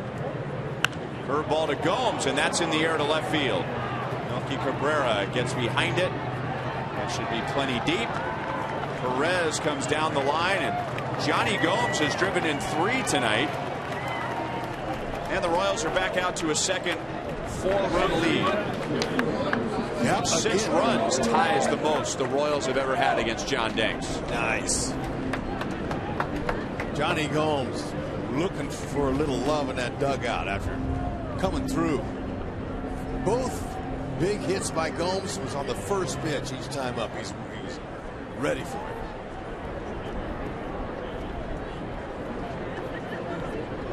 And you pointed out his first time up, he took 2 fastballs for strikes, and he was forced to chase the curveball down for a strikeout, but not in his second and third at bats.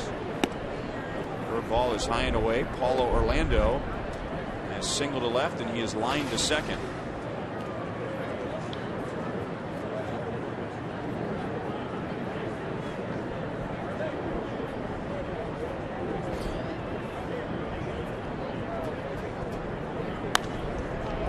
Shallow right field. Base hit. That's the most hits ever for the Royals against John Danks. Throw back to first, and Orlando rounded the bag too far. The White Sox defense was all over it, and it ends the inning. 2 runs, 3 hits, 11 hits for the Royals against John Danks in 5 innings. Garcia with another outfield assist.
And FS1 continues to be your home for postseason action with the American League Division and Championship Series. Don't miss a moment of the drama and history. It all begins October 8th on FS1 and streaming live on Fox Sports Go.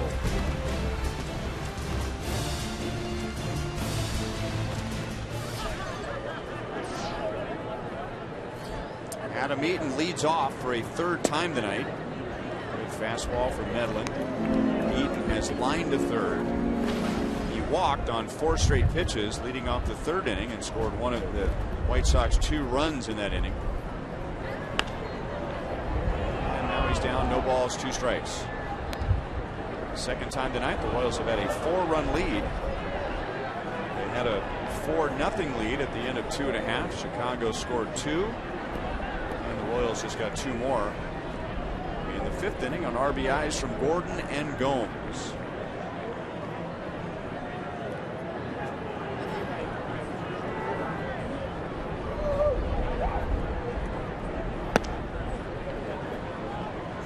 One and 2.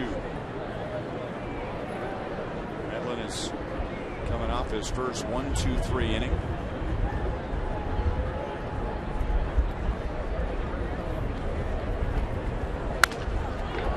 Bat, and Zobrist gets eaten.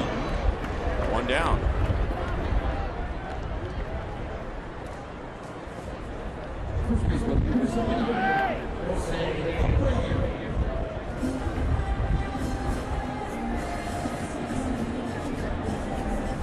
Cool wind is not a hitter's best friend. And I'll tell you why. Your eyes water. You're out there trying to focus on that pitcher, and that wind keeps blowing in your eyes. And I remember how your eyes would dry out, and you're having to, you're having to blink and do some heavy blinking just to get some moisture in there. Good curveball for a strike. Wrigley, the wind was bad. It can be bad here, but Candlestick Park, the old park they used to have in San Francisco out there on the bay, was the absolute worst.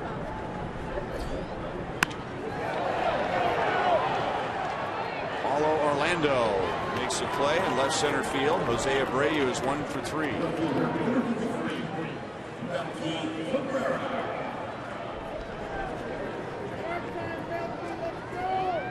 look at that win. And it has been consistent since the very first pitch. Look at that poor Eagle just trying to fight that wind, going into the wind. At least he's in the right direction. He's put his wings out. Glide. Melky Cabrera has singled, reached on a fielder's choice, and scored a run.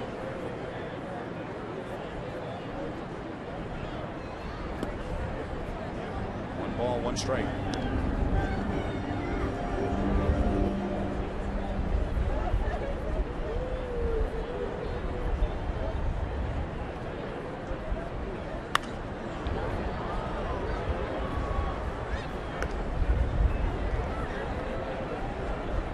Minnesota Twins. They were down 2-1 going into the 8th inning, and they win 4-2.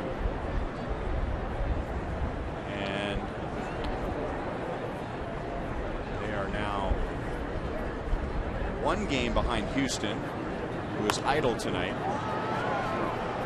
He's coming back. Stockis makes a play. And now Medlin has retired the last 7.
And our Sonic Slam inning contestant is David Curtis Sr. from Kearney.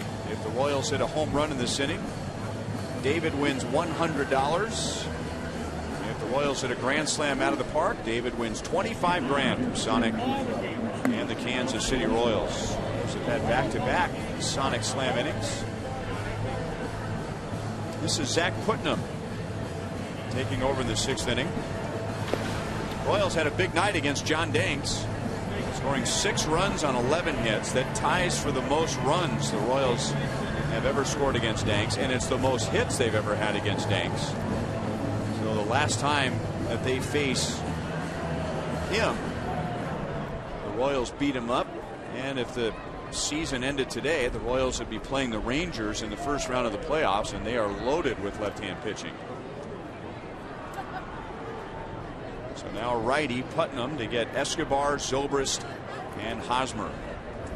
Yep, Royals hitting coach Dale Swain before the game, and I asked him what the game plan was. He says, I want my guys to go out there and take full rips and look up in the zone and hit him in the seats. And my eyes got big. I said, wow, you don't ever tell me that. He goes, well, you know what? This guy's been owning us for a while. We need to deliver on him. Go up there and be aggressive. And they were. They were aggressive when they needed to. They got some big hits with runners in scoring position off of Danks.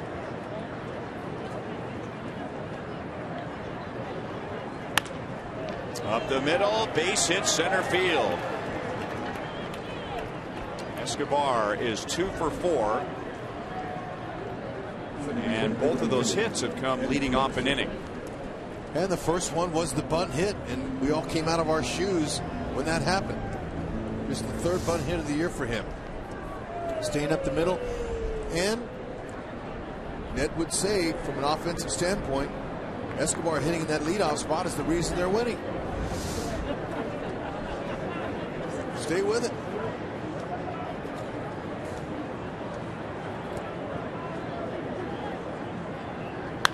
Zobrist with a shot foul outside of first base.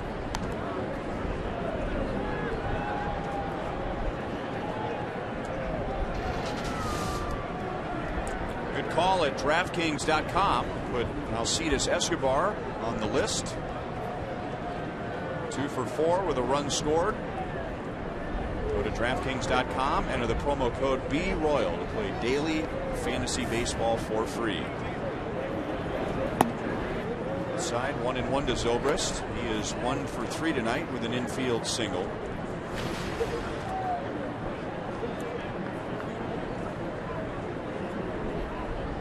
Putnam likes to sink his fastball, slider, split finger. He'll throw some cutters up there as well. 1-2. Look like a split finger away.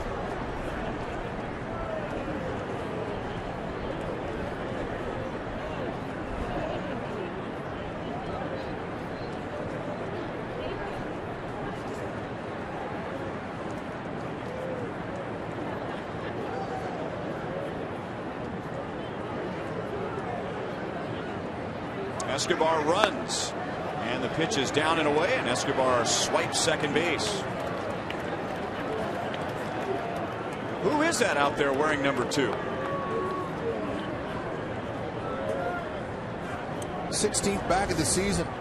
Good to see Escobar gaining some confidence, and I'm sure that Ned Yost had a little sit-down talk with Escobar, telling him how valuable Escobar is to this team.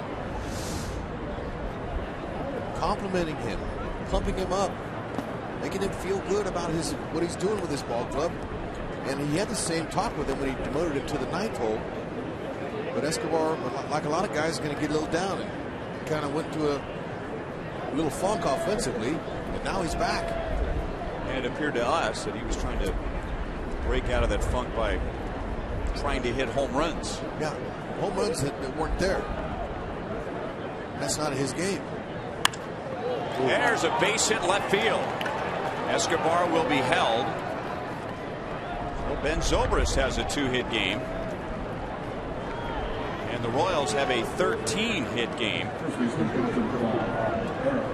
All 9 starters have reached. The only starter who didn't have a hit was Morales, and he walked 3 times. I'm liking how they're attacking that high fastball tonight.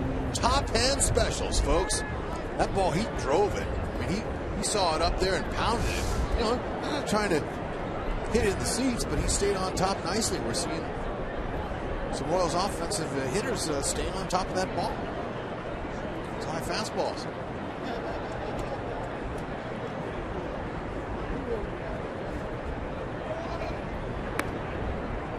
And now low to Hosmer.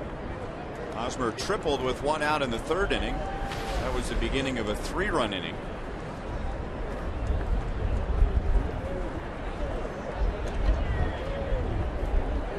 Hosmer wants some more ribbies. With 3 games to go is all after this game in the regular season. This is the time where hitters who may not even look at their numbers very much during the season.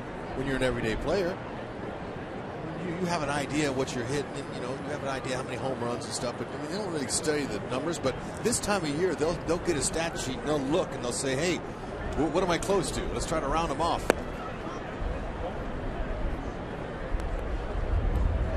And Haas, he's at 91. He's shooting for 100. Why not? He saw his buddies do it in one game. And he's at 97 runs. So he's got a good chance of turning that into 100. And now 3 balls and no strikes. Putnam's having a tough time with the first 3 hitters.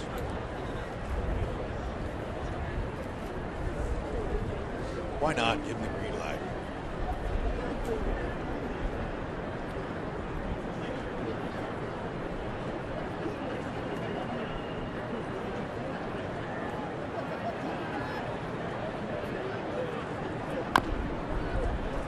They have been down 3 balls, 1 strike.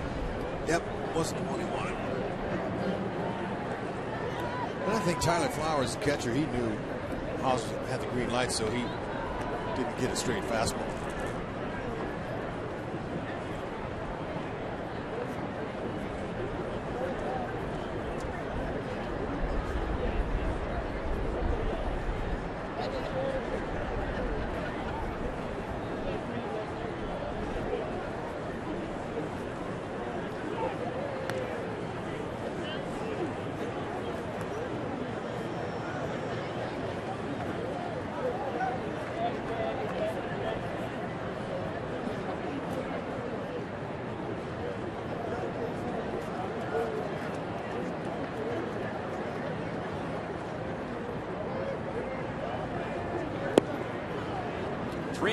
Putnam trying to come back after falling behind 3-0.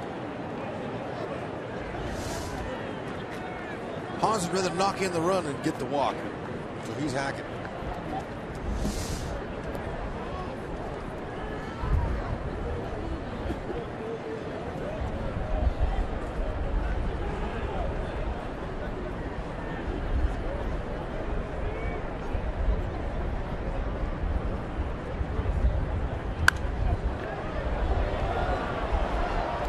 Give up on anything tonight, and that ball landed in the 5th row. And when Hosmer made contact, that ball looked like it was going to land in the 2nd deck. There is a very strong wind, and if it's hit high enough, the prevailing wind is blowing everything from left to right.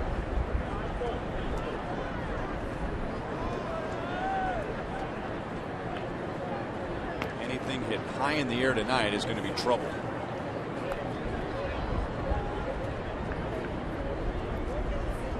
Unless it's a no-doubter to right field.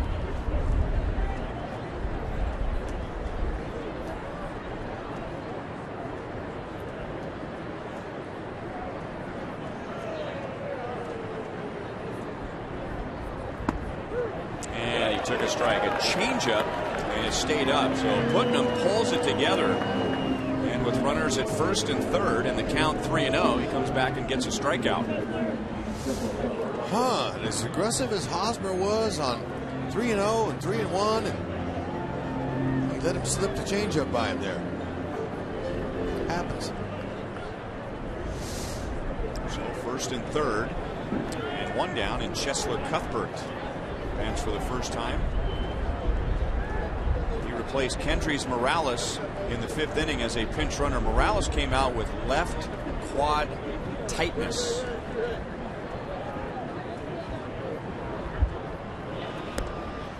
And that hit the outside.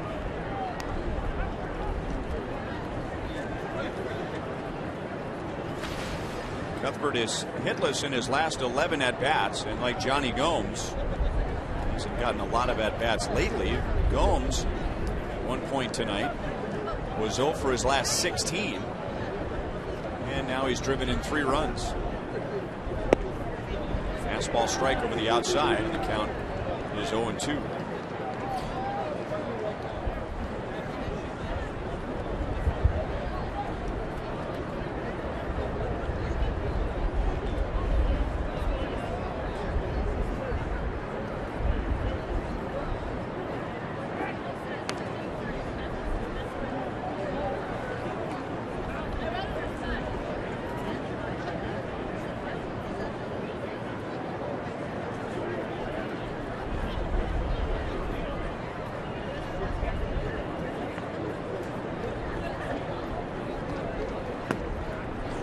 ball and 2 strikes.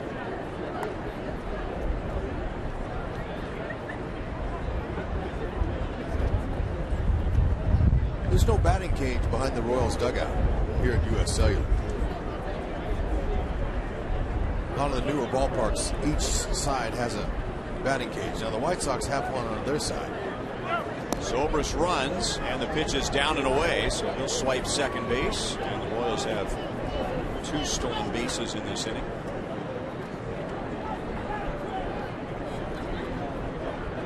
Sanchez, Zobrist laughing at Sanchez, and Sanchez giving the old deep move and telling that it was a foul ball. Zobrist was heading back to first base.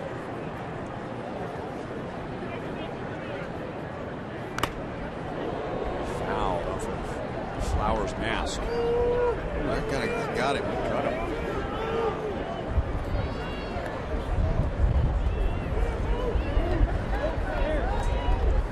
Well, you know, he's playing with some torn cartilage in his right knee. That little scratch not going to bother him, and he saw the blood. You know, they got to take care of that. But let's see where this gets him.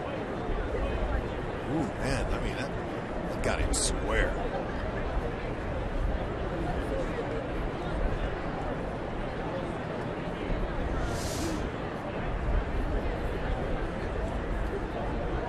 Looks like a boxer.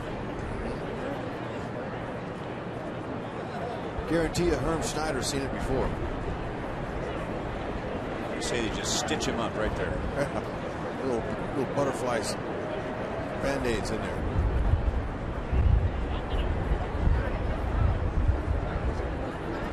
Ow.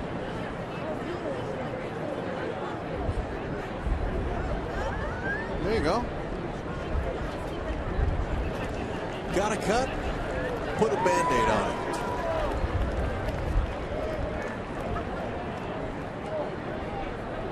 What a thought.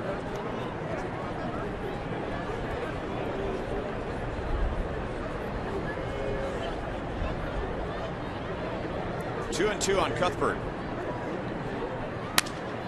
Crack bat, and Sanchez goes back to make the play. I thought he got enough of it to plop it out into shallow center field. Too bad. That's just a little bit further, and he'd have had him a knock with a stake attached. And now Mike Moustakas. And as he digs in, Robin Ventura comes out. And he will point to his bullpen.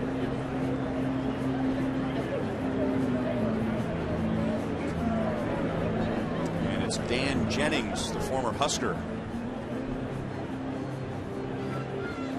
Second and third, 2 down. The Royals lead 6-2 in the 6th inning.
Your college football Saturday starts at 10:30 with a doubleheader of huge Big 12 showdowns on FS1.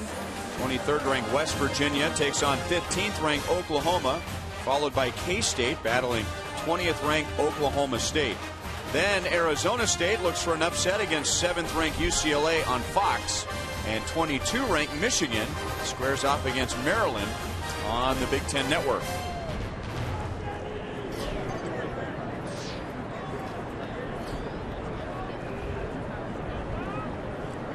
Dan Jennings on to face Mike Moustakas with Escobar at third base and Zobrist at second.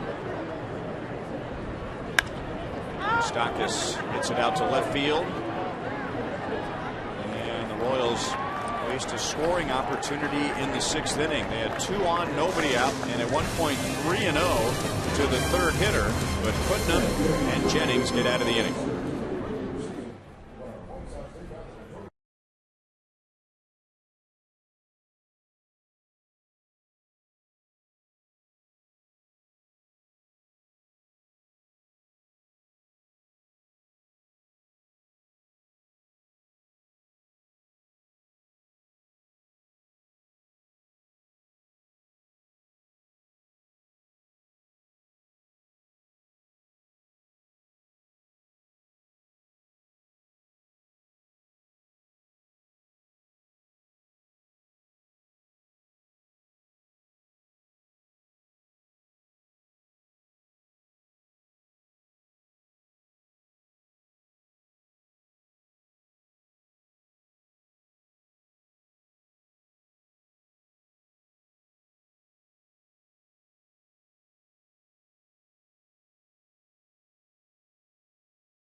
th game, and the Royals have 2 pitchers with at least 15 saves for the 4th time in history, going back to 1971, which was the Royals' 3rd year of existence. Ted Abernathy and Tom Bergmeyer, who later become the Royals' bullpen coach, and then Monty and Steve Farr, Jonathan Broxton and Greg Holland 3 years ago, and now Greg Holland and Wade Davis. And the closest that 2 closers had was at '89 season. Monty, you and Steve Farr both had exactly 18. Yeah, and it was an interesting season, and I look back on that year, and it was an opportunity. The first half of that season, both Tom Gordon and I were in the bullpen. Steve Farr gets hurt. They put me in as the closer, and they make Tom Gordon a starting pitcher. I think Floyd Bannister was one of the starting pitchers that year, and he went down, and so Flash Gordon goes into the rotation. I went into the closer's role, and that was really a tremendous opportunity for both of us. Who would have thought? 18 that year, and let's see what, 286 after that. Did I hear my math correctly? That sounds right. Monty, who had the tougher role, you or Gordon being the starter? Well, Flash was more cut out to be a starter just because I think his durability, he threw harder. And, I mean, a lot of people would have said as a closer it'd be hard to be successful with the 88-mile-an-hour fastball, too.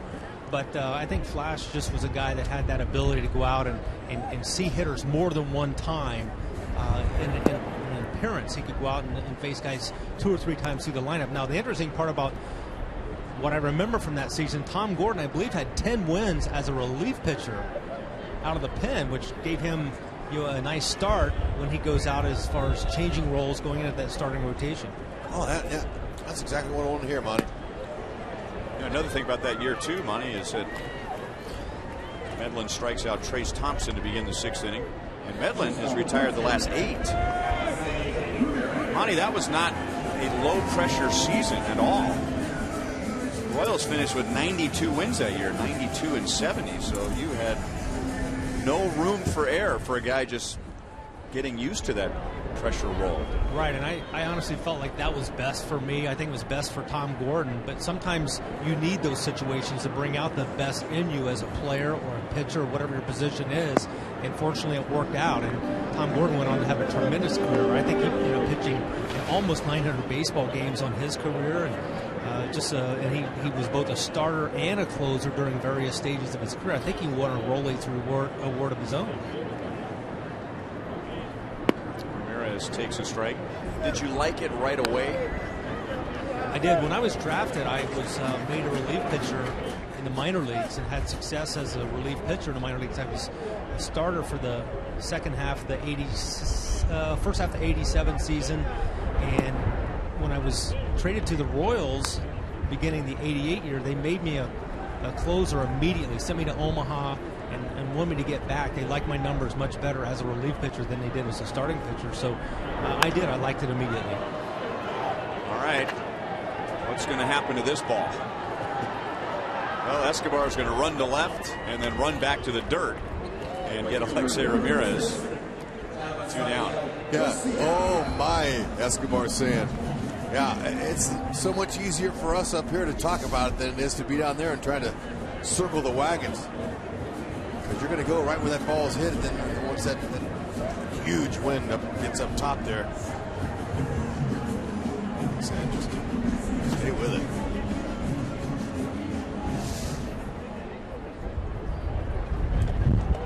Chris Medlin with a very similar outing as Edinson Volquez last night. A lot of high-stress innings early on and then hitting his stride. And now he's set down the last 9 White Sox hitters. And that started with a matchup against Garcia back in the 3rd inning. Garcia lined out to short.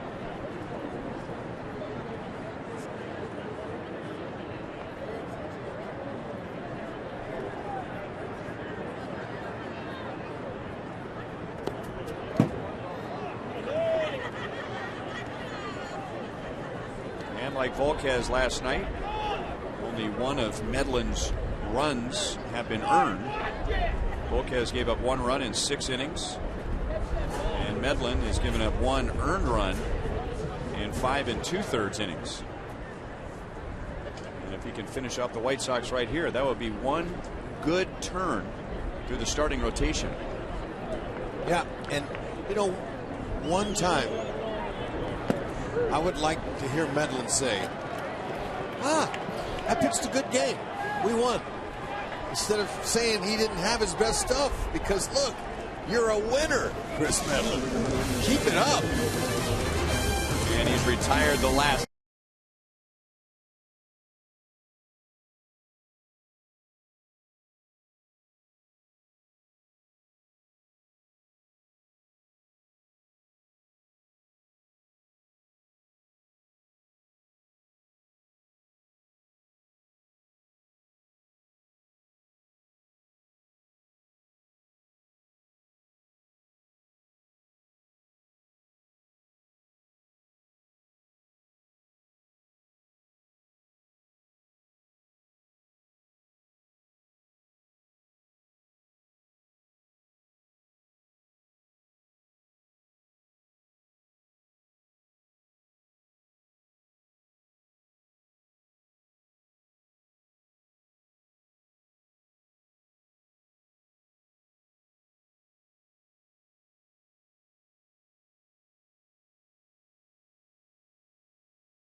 to you by your Midwest Ford dealers. Visit your MidwestFordDealers.com.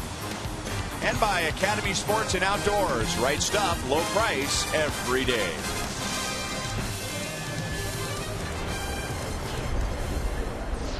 Royals lead 6-2 as they bat in the 7th inning. Dan Jennings came on in the 6th with runners at 2nd and 3rd and got a fly out. Chris Medlin goes 6. He gives up 2 runs, 1 earned, and finishes by retiring the last 10. 2-0 on Salvador Perez. I would imagine that is Chris Young he is talking to. Well, what gave you that idea? It was either Chris Young or it was Kelvin Herrera standing on the bench. Trace Thompson makes a play on Sal. Chris Young will pitch tomorrow, and that should be a high energy 3-game weekend series in Minnesota, as Minnesota is 1 game out of the wild card. Now they do have 2 teams to pass, but still they've got a legitimate chance, and they've already had a surprisingly successful season already. And the Royals will be fighting for home field advantage. If they can hang on tonight, they will be in a tie in the standings, but really 1 game back because Toronto owns the head-to-head. So both the Royals need to win and they need some help. Minnesota needs to win and they need help. And all that begins tomorrow night at Target Field. And for good measure, I'm sure the Twins would like to take down the Central Division champions in the final regular season series.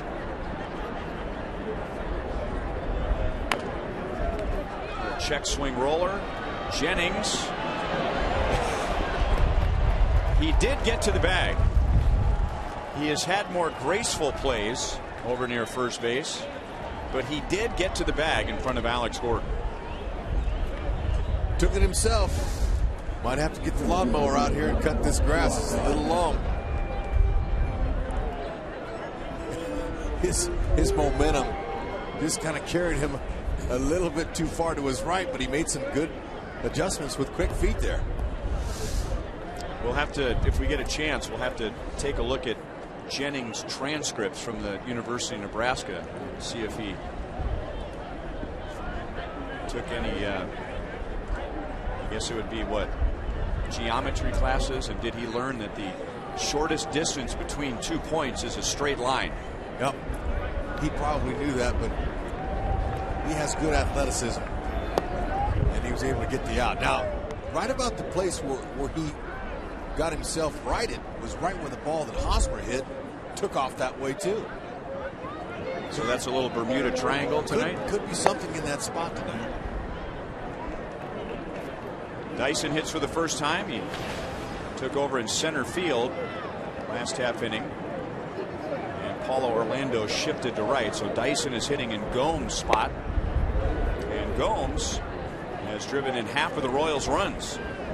He had a 2-run single in the 3rd inning and then a sac fly in the 5th.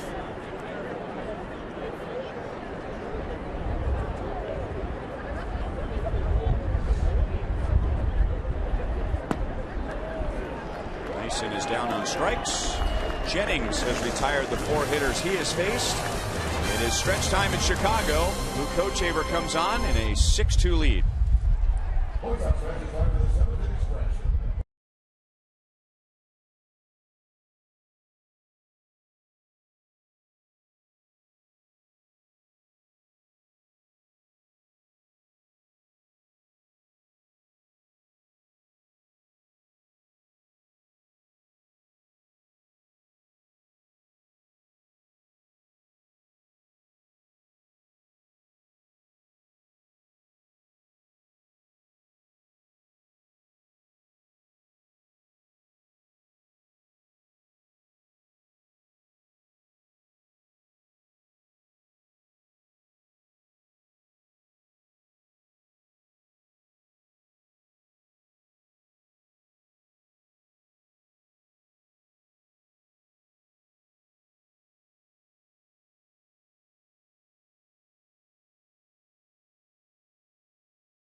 Field. Told you about Baltimore beating Toronto earlier today. The Yankees clinch a playoff berth, their first since 2012. Minnesota hanging in this race.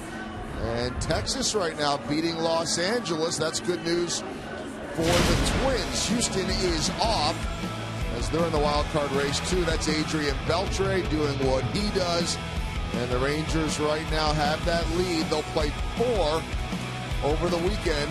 Texas and Los Angeles. And this thing, 2-3 team wild card race. How interesting would it be, guys, if we need some form of a tiebreaker? Could see a tie there, and that is not broken by head-to-head if it involves a playoff spot getting in or not. Coming up after the game, Jeff Montgomery will break down the performance of Chris Medlin and his finishing very strong in this one. The Royals get that offense going. Maybe finally some frenzied hitting and looking for back-to-back wins. That, and we'll get you ready for the Minnesota series coming up on Boulevard Royals Live. All right, Joel. Kind of has the makings of 2011, which in that year the Royals also finished in Minnesota, but there were a lot of different scenarios where there could have been playoffs to settle divisions, followed by a playoff to settle who goes to the wild card, and it really didn't work out that way. Remember the Tampa Bay Rays that year had that miraculous win against the Yankees. Evan Longoria hit that home run. It's going to go down to the very last pitch on Sunday afternoon to settle the wild card in the American League. Yep, it's going to be exciting. And you mentioned the Twinkies. Excuse me, the Twins. They're going to be up against the Royals. There's no question. But for the Royals, they want to bury the Twins. They want to put them out.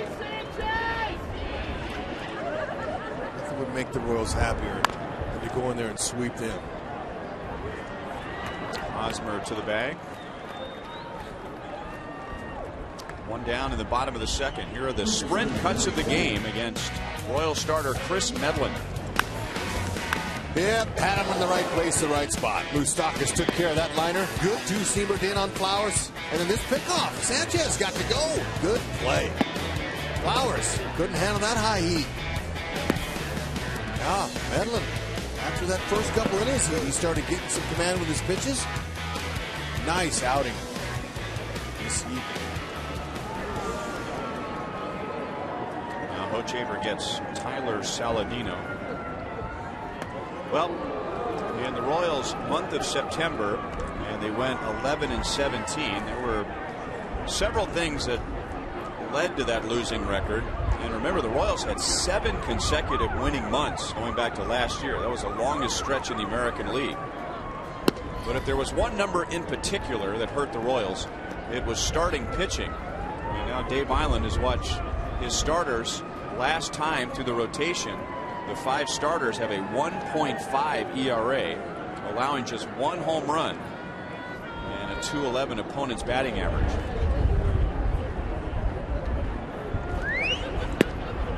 There has been some discussion. The Royals have not firmly announced what that rotation is going to look like, but as it lines up now, Yordano Ventura could pitch game 1, Johnny Cueto game 2, and then Edinson Volquez. So the question is, who's the number 4 starter? Is it Chris Young? He'll pitch tomorrow. Is it Chris Medlin? Or the Royals do have the option of, in a short series, pitching somebody on short days rest and just going with a 3-man rotation and have an extra long man in the bullpen. Well, no, you want them to finish up strong. That's exactly what they've done here. The last to turn through.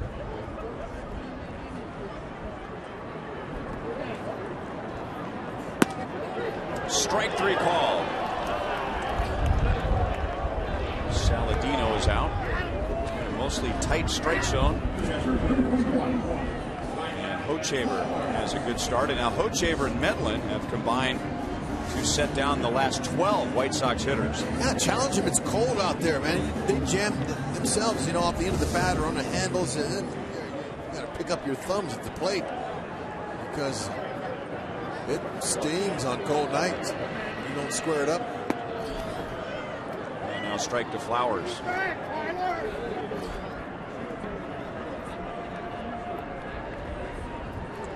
Flowers struck out twice against Chris Medlin. Both times Medlin blew him away with a fastball. Boy, Hochevar's curveball has been so good in the second half. That's a 3 to 4 foot breaker the way it looks. He takes a lot of speed off of it and gets that overhand spin just right. Catches that wind and down she goes. 1-2.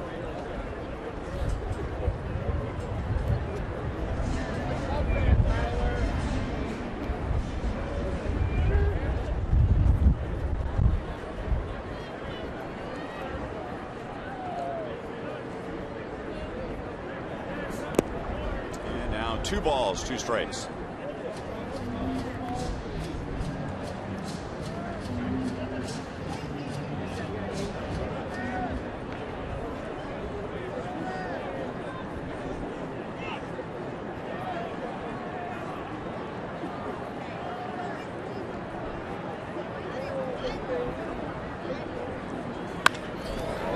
In right field. So the White Sox have their first base runner since the 3rd inning.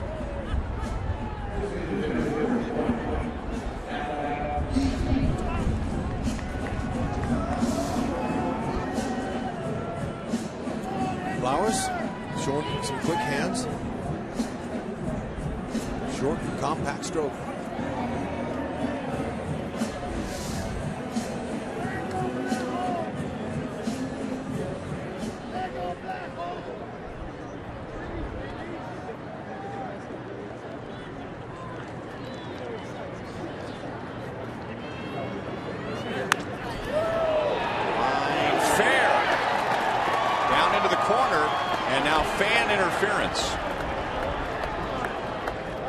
So Flowers will be told to stop at 3rd, and Eaton will stop at 2nd base, and that's probably would have happened anyway without the interference. Flowers does not run well, and Alex was on his way into the corner when the fan interfered.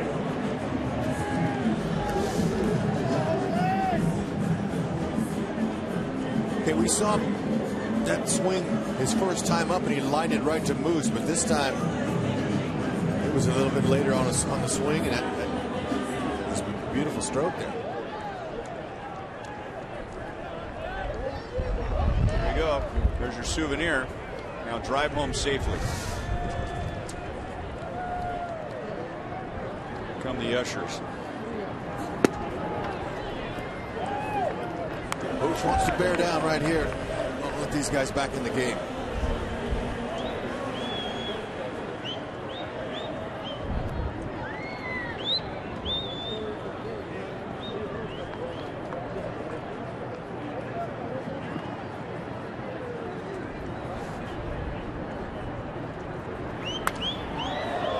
Fouled away, 0-2.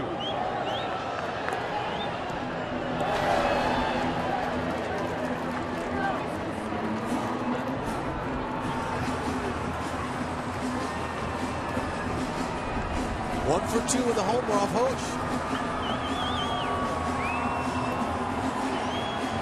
And that was that high fastball last night. He deposited over that 400-foot sign in center.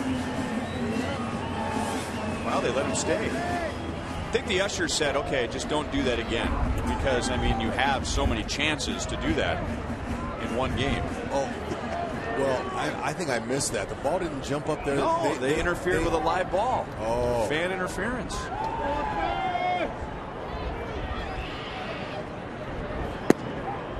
One ball, 2 strikes.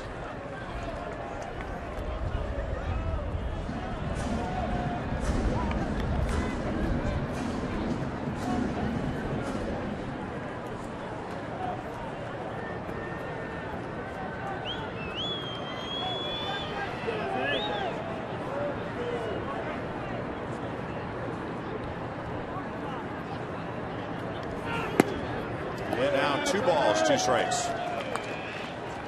How about trying the sky hook on him? Abreu, talk about that home run last night. The wind wasn't as firm last night as it is tonight, but it was still blowing pretty good.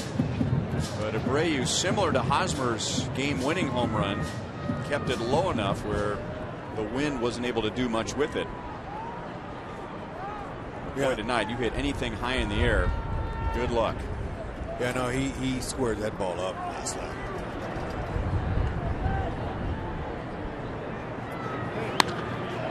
Base hit left field. 1 run home, 2 runs home, and now it's a 2-run game. Stayed with the fastball. That's the pitch he took him deep on. I thought Hoach, as good as that curve's been, he might try him on a curveball, but challenged him on a ball down and in. And Abreu beat him.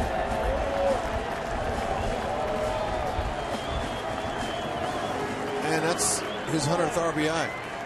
101st. So he joins Albert Pujols as the only players in Major League history to have 30 home runs and 100 RBIs in their first 2 big league seasons. Congratulations to Jose Abreu. That's a heck of an accomplishment.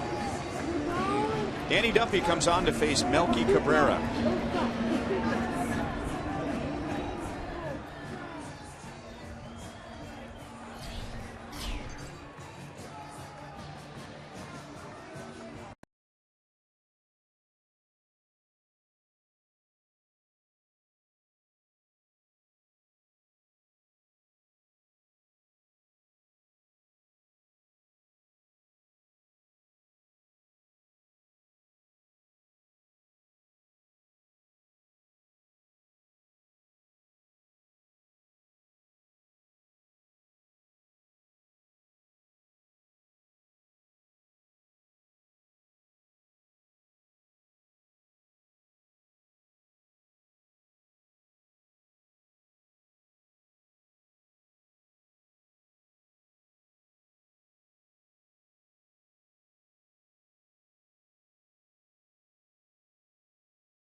The Twins are still playing for something. Minnesota's trying to get into that wild card spot. The Royals are hoping for home field advantage.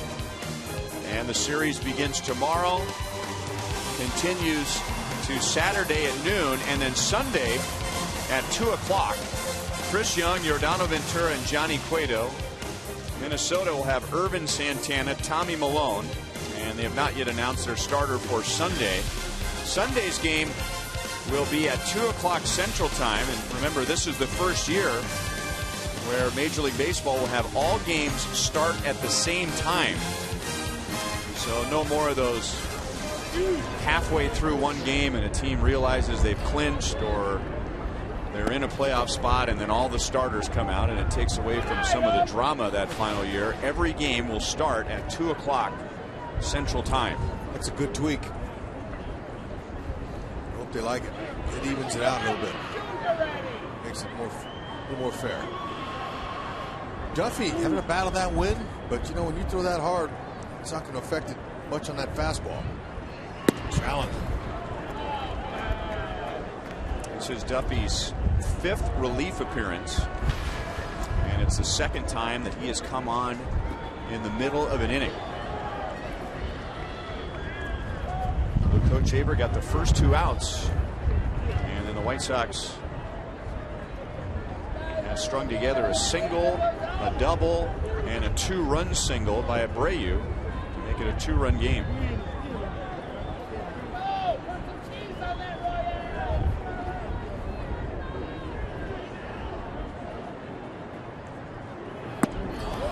very late on a fastball at 97.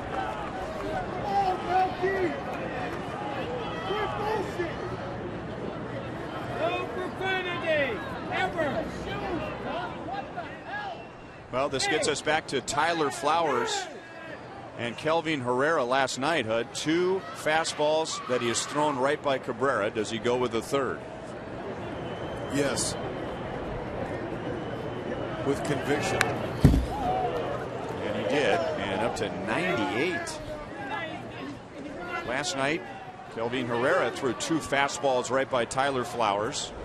Went with a third straight fastball, and like Duffy, it was his fastest of the 3. And Flowers doubled to right field.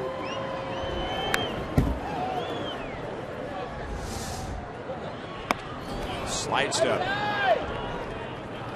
2-2.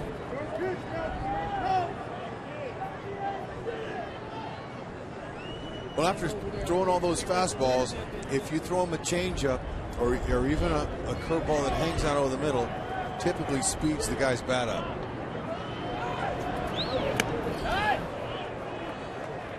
And now 3-2.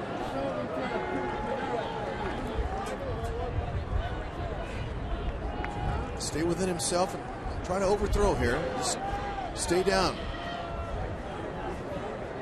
Shoulder right towards Salvi's target. Right over the top. Finish him.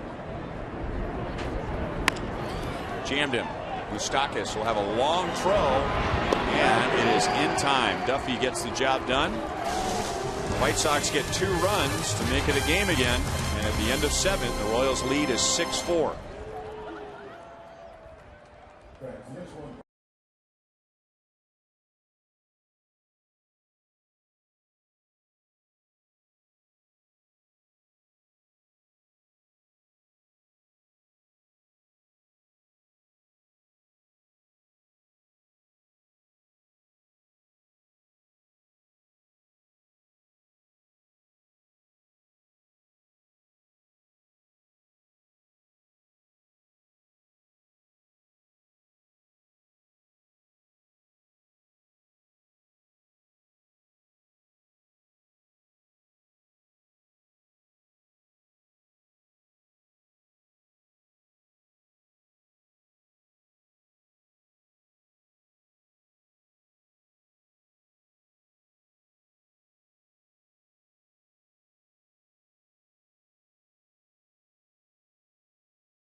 As well, the Boulevard Royals Live postgame show will be right here after every playoff game.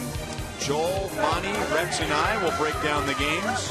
For home games, we'll be at Kauffman Stadium, but when the Royals are on the road, we'll anchor from the Power and Light District. It's the postseason coverage you'd expect from your home of the Royals, Fox Sports, Kansas City.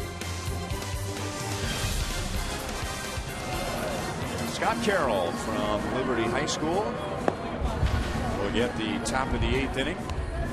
Paulo Orlando, Alcides Escobar, and Ben Zobrist. Royals have had 2 different 4-run leads tonight. 4-0 going into the bottom of the 3rd. The White Sox scored 2. The Royals got 2 in the 5th to make it 6-2. And Chicago just got 2 in the 7th. To make it 6-4, and Rob Brantley will take over behind the plate.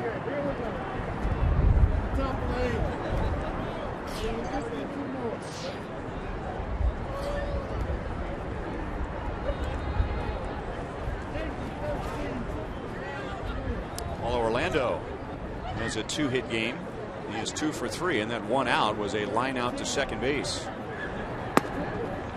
Good movement on that fastball. 0-1.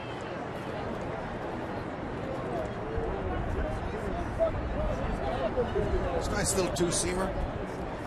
Slider, overhand curve, change up. He's got all four.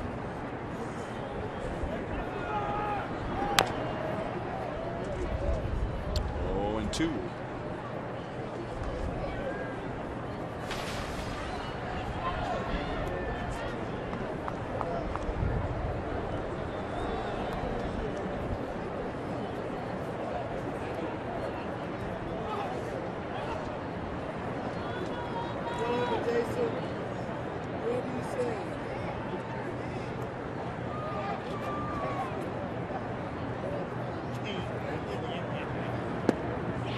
Pitches, and Carroll strikes out Orlando.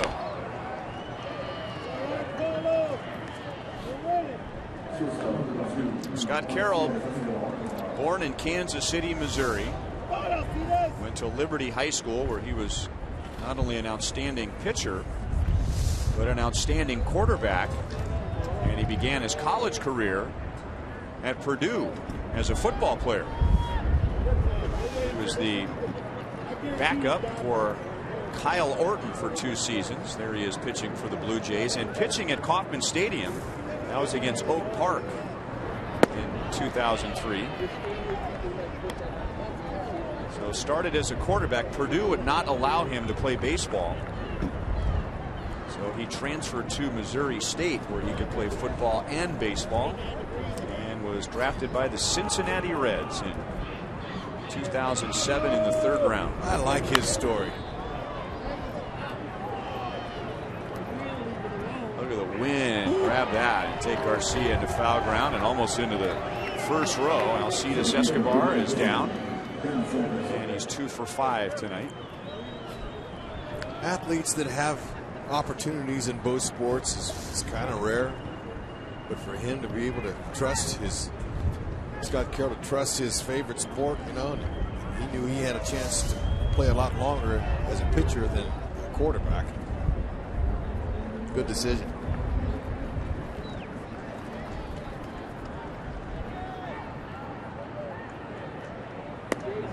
Outside to Ben Zobrist.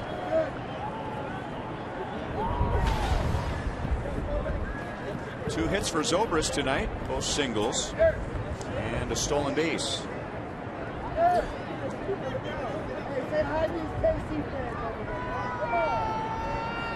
Come on, Eric. They traveled all the way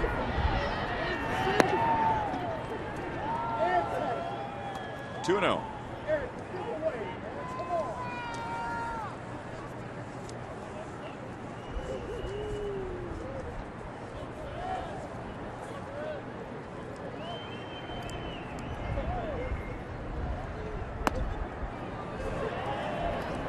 Scott Carroll, after parts of 8 seasons in the minor leagues, won his big league debut in April of last season against Ben Zobrist and the Tampa Bay Rays. He was 29 years old when he made his big league debut.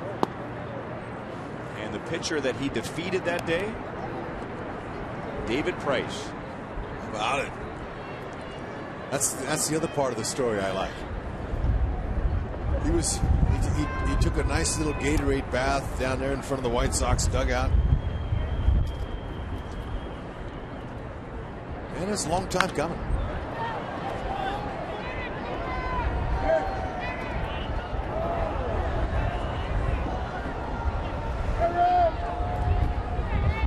Here it is. Ooh, that's a full bucket. And hardly any reaction. I mean, that was quite a bit of water on his shoulder before he did anything. That's what I'm saying. He was probably just numb with adrenaline at that point. Yeah, Alexi Ramirez, he didn't pour much water out of that. That was the full bucket. He had 30 friends and family in the crowd for that game. They've been waiting a long time to see him pitch in the big leagues, and they wanted to go out and celebrate after the game. Zobrist will take a walk, and Scott Carroll went to Adam Dunn and asked him what a good restaurant would be for his friends and family. And Adam Dunn not only made a suggestion, but when dinner was over, there was no bill. Adam Dunn picked up the tab for Scott Carroll and 30 friends and family. Oh, that's the third part of the story I liked. I knew there was a lot more to it, but he asked the right veteran. That's right. For the advice. Go ask the guy who has the most zeros for his salary. Yeah, he learned a thing or two after those 8 seasons in the minor leagues. He did.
The telecast is presented by authority of the Kansas City Royals and may not be reproduced or retransmitted in any form. And the accounts and descriptions of this game may not be disseminated without the express written consent of the Kansas City Royals Baseball Corporation. Not a lot of people out for an evening stroll in Chicago tonight. Nope, the wind's been blowing all day long. Hard win. It's Drew Butera taking over in the bottom of the 8th inning. Danny Duffy starts the 8th after getting the last out of the 7th.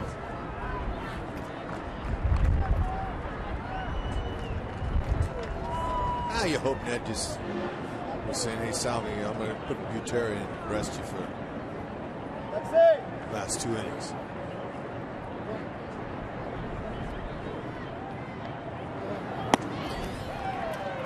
He throws his fastball for a strike. White Sox are doing 0 with it. Well, that cold weather out there, it's hard to square up. Hitters want it, but it's different on a cold night. I mean, who knows what the wind chill is? Ned Duffy, he's going with no sleeves. You know, and here's a guy, Danny Duffy, who wears a hooded sweatshirt in 100-degree weather.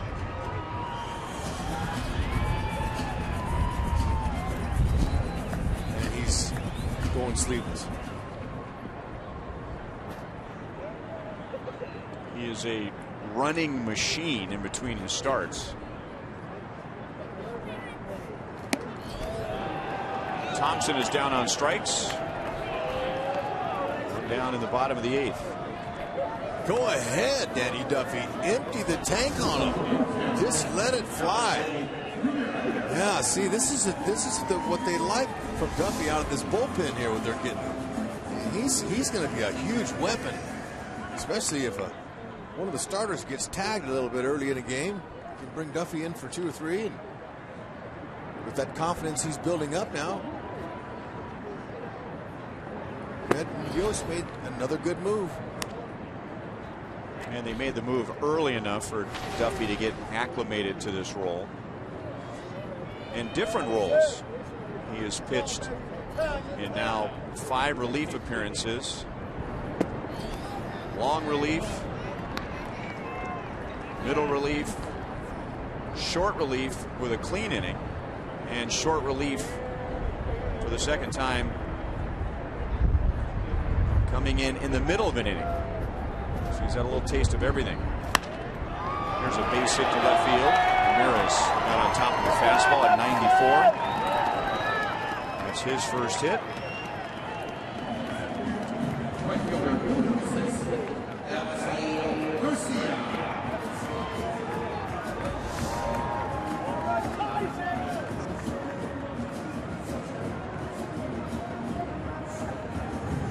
Put a fastball down the middle of the plate, it'll get hit somewhere.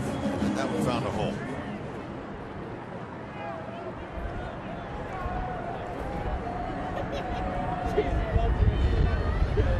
Garcia will be tough to double up, although he does have 13 ground ball double plays. Duffy's induced 18, I believe.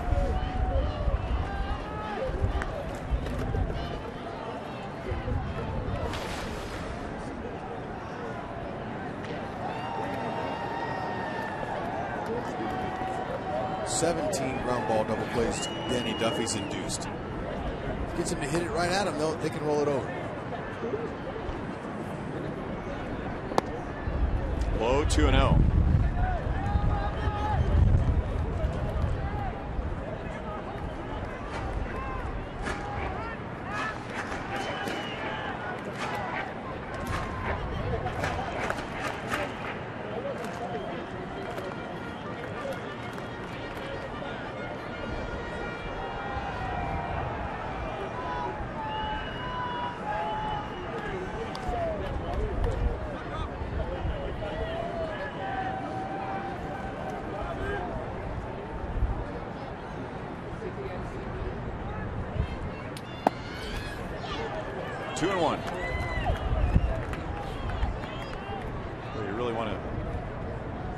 Square up Duffy on a night like tonight.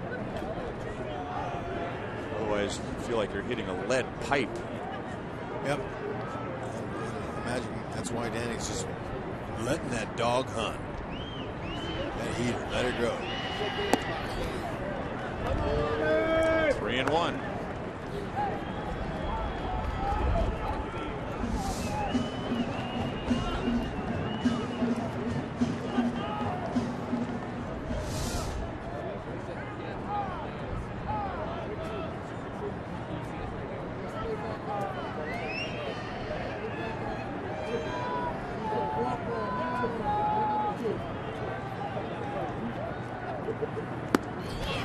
Full count, 97.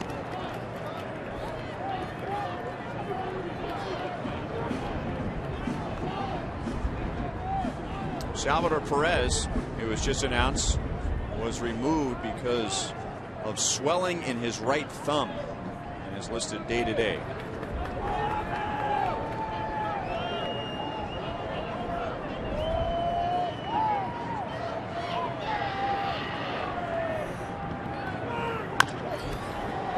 Stakis on the line, foul ball. And a good thing.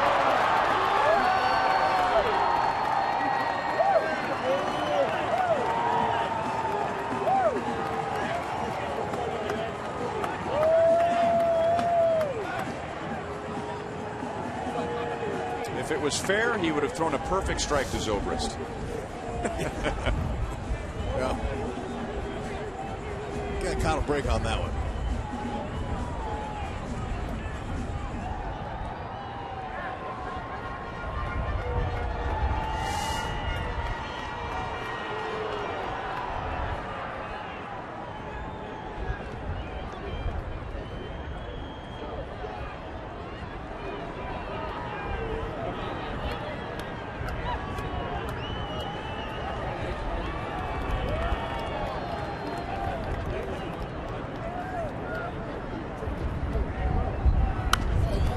Still 3-2. It was a tough night for the bullpen last night. Orioles bullpen had a 3-1 lead going into the 7th inning. White Sox got a run in the 7th. They got a run in the 8th. Royals ended up winning in 10 innings. And the bullpen has allowed 2 runs tonight, as the White Sox got 2 in the 7th. And now Garcia walks to put 2 on with 1 out.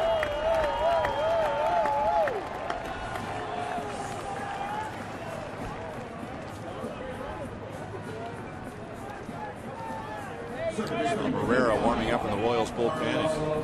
And Dave Island nods at Ned Yost, letting him know that Herrera is ready if he wants to go get him.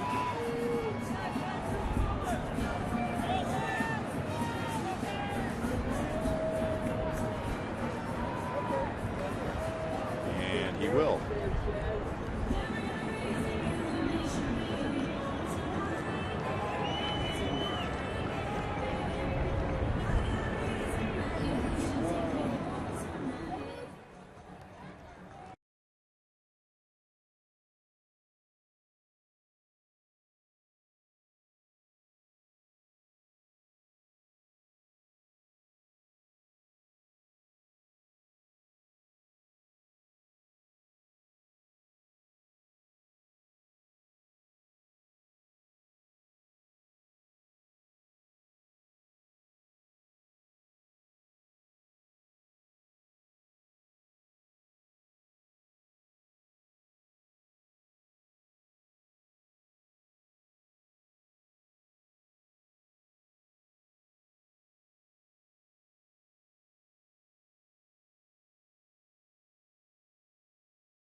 Right-handed against Danny Duffy, and now he'll switch back to the left side.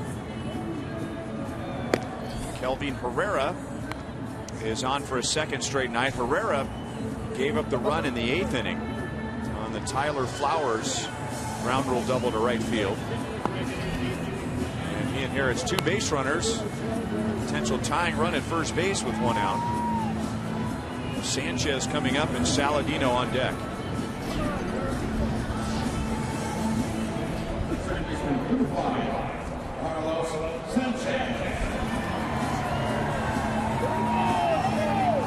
Duffy threw almost 100% fastballs, and I'm sure Herrera will too.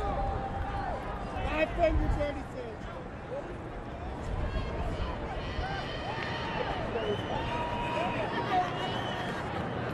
5 fingers, 36. Ramirez is at 2nd. Garcia's at 1st.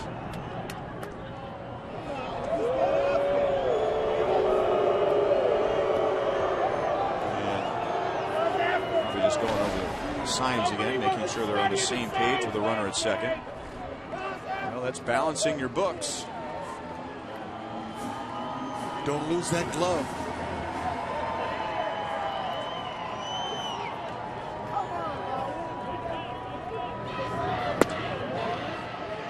Change up. 0-1.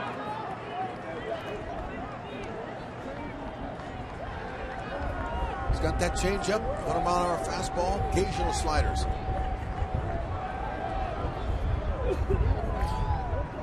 Change up will go 88 to 89.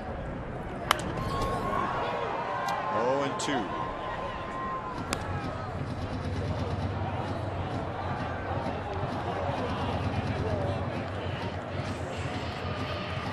That ball's cold and slick. Yeah. You can't pick it up. He's lucky he had it. He had about 9 chances at it, and the 9th one was the charm. It's like an ice cube.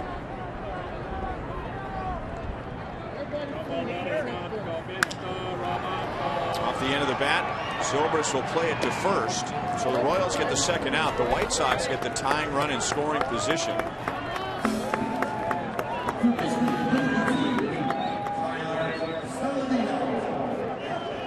It's up to you, whoever you are.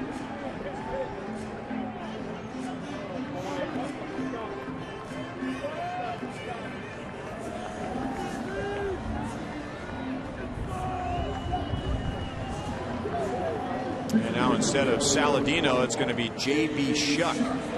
Shuck had a big hit against the Royals in that series right after the All-Star break. The Royals came here right after the break. They took 3 out of 4. And the one game that Chicago won, Shuck had a big game, tagging Greg Holland with a blown save.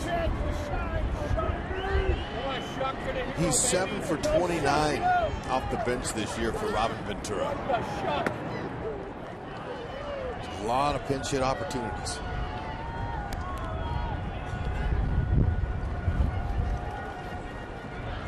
Wind swirling around, dust in the hitter's eyes. Now he's got to try to focus on a guy that throws 100. It's tough business.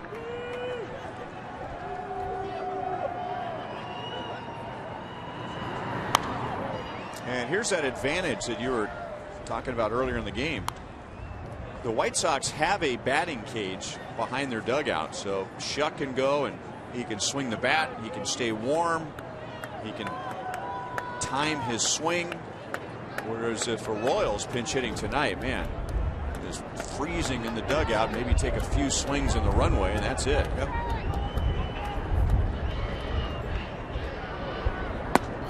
Good fastball. Shuck, he looked at his home plate umpire and he grit his teeth like, oh man, that would have hurt. Was it if that had jammed me?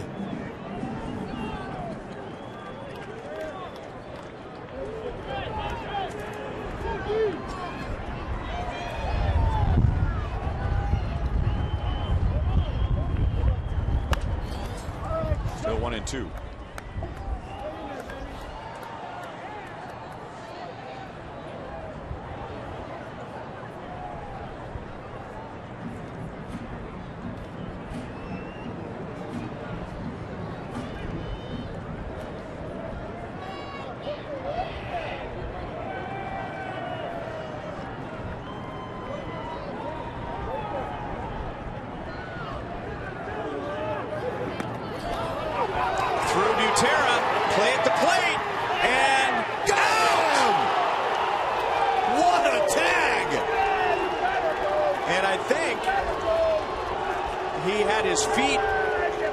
Such a position that Ramirez couldn't get to the plate.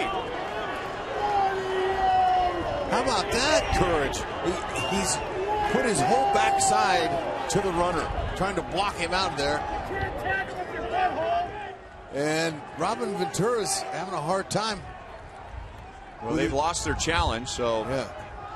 There's no reason for him to look into the dugout. He's either going to ask for an umpire review or not. Look at Escobar's tag. I mean, Herrera between the legs. He's out. What a play. Herrera with the tag of the year at the plate for a pitcher. No, look, that takes a lot of courage to not see that sliding runner in there. And, you know, believe me, he knows it's coming. And thankfully, Herrera's okay. He could easily caught that right ankle there and turned it over and hurt him, and that would have been major trouble for the Royals.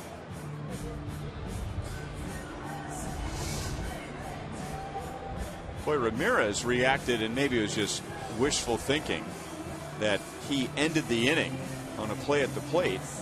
But, I mean, he got up like he was convinced he was safe. He was out by a mile. So happy to see Herrera standing there waiting for the replay call and not being carried off.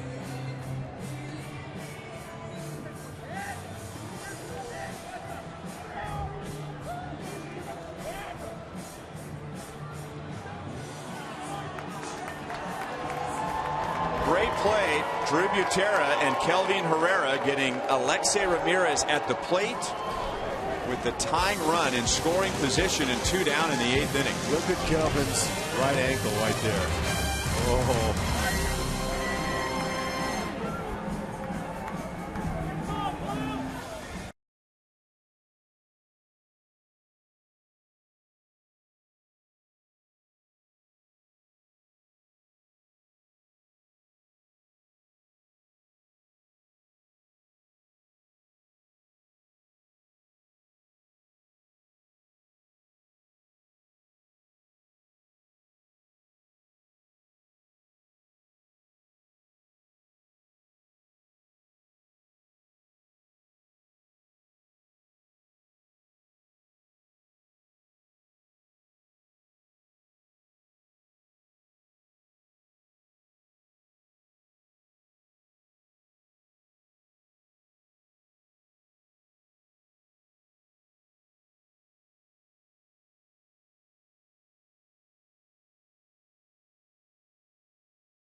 Two ill-advised plays by Alexei Ramirez. Remember, he could have scored earlier in the game if he just got into a rundown in between first and second base. And That was horrid. boy, you got to absolutely make sure that you're going to score coming down from third in a 2-run game, not a 1-run game, a 2-run game. And the White Sox are done in the bottom of the 8th inning with the tying run left at second base. Well, Alexei might be done in a White Sox uniform after 3 days from now. He'll be a free agent. Beckham fresh into the game. It's a ground ball from Cuthbert. And there's one down in the top of the 9th.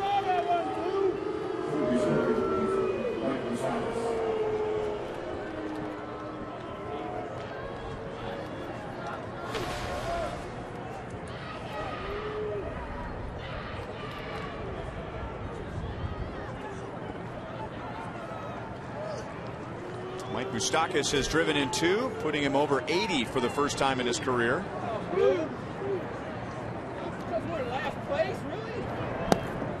Carroll misses low, ball 1.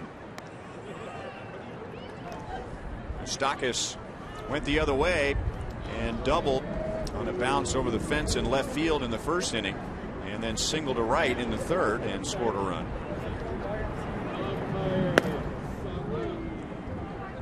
Royals scored 6 runs tonight against John Danks. And if you know the history there, John Danks has given the Royals as bad a time as any pitcher since he first got to the big leagues. Danks was 10-2 in his career against the Royals, and the Royals didn't beat him for the first time until this year. But the 6 runs ties the most the Royals have ever scored against John Danks, and the 11 hits are the most they have ever collected against Danks.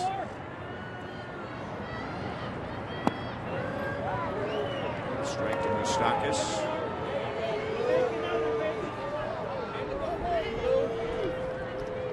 Moustakas was a 136 career hitter against John Danks.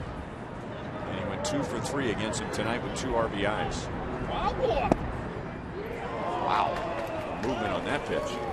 Man. Like a screwball.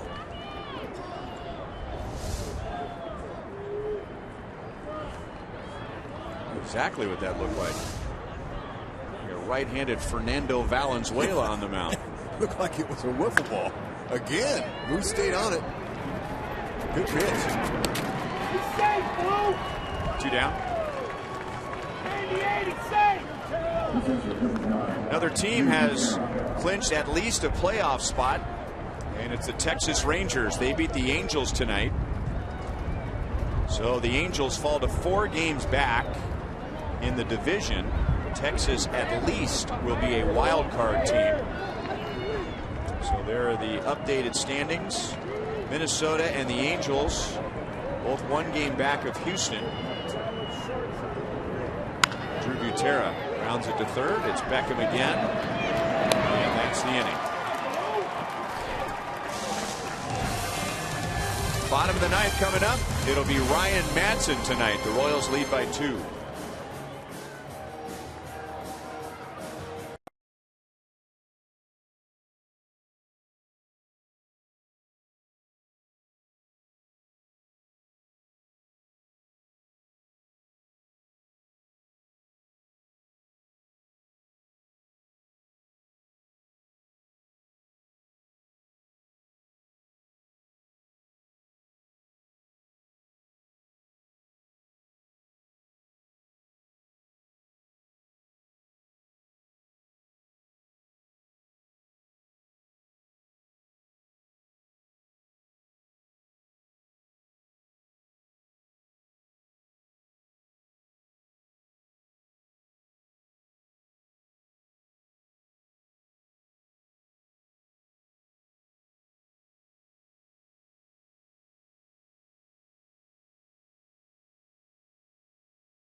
So the updated AL wildcard, the Yankees also clinched a spot in the postseason.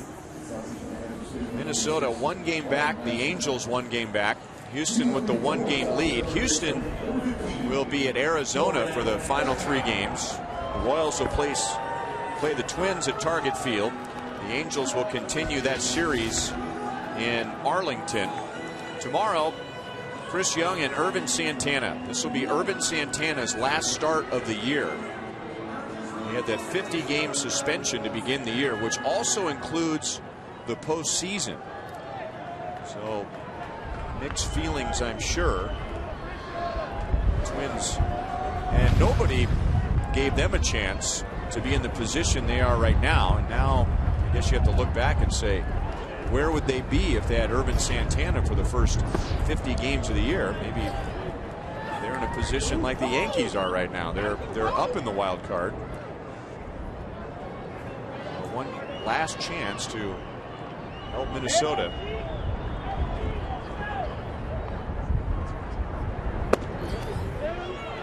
Oh, and 2 on Beckham.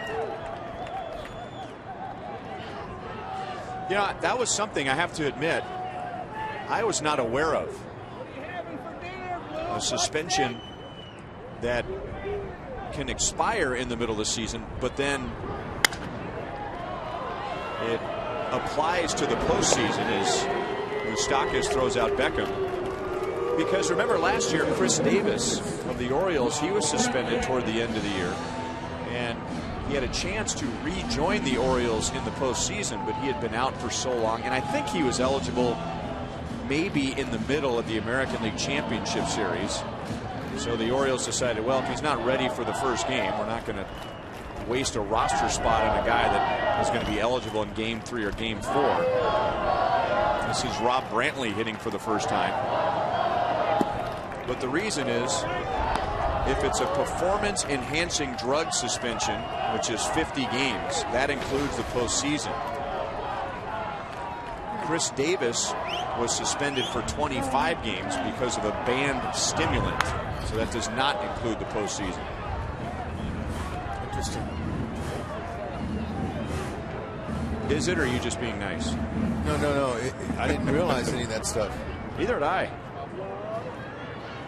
Yeah, because I remember that Showalter said they didn't, they didn't want Davis, and I thought it was more of a snub, like an anger thing. But he didn't feel like he would have time because he'd missed so many games. But it would be hard not to include a bat like Davis. I wondered about that. It was good for the Royals. They didn't have to deal with him. Ryan Madson is 1 out away from his 3rd save of the year.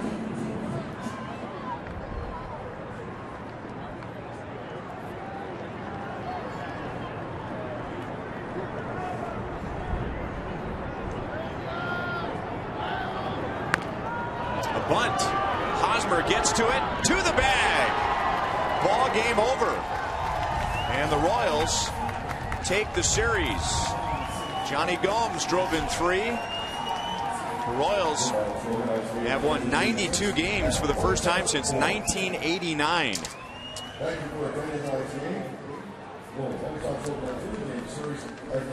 the White Sox took game 1. The Royals last night win in 10 innings. And tonight take game 2, 6-4. There's a smile on the skipper's face. He's saying, fellas, way to go. Let's get on the bus and forget about us. Tried to take it with him. Haas charged and tagged with no trouble whatsoever.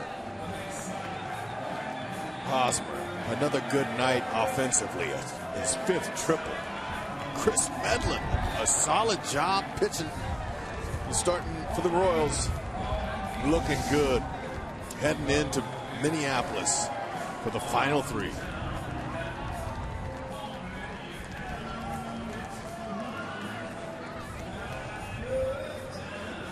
Royals, for the 5th consecutive season, they win the season series with the White Sox. They finish 12-7 against Chicago and 6-4 here at U.S. Cellular Field.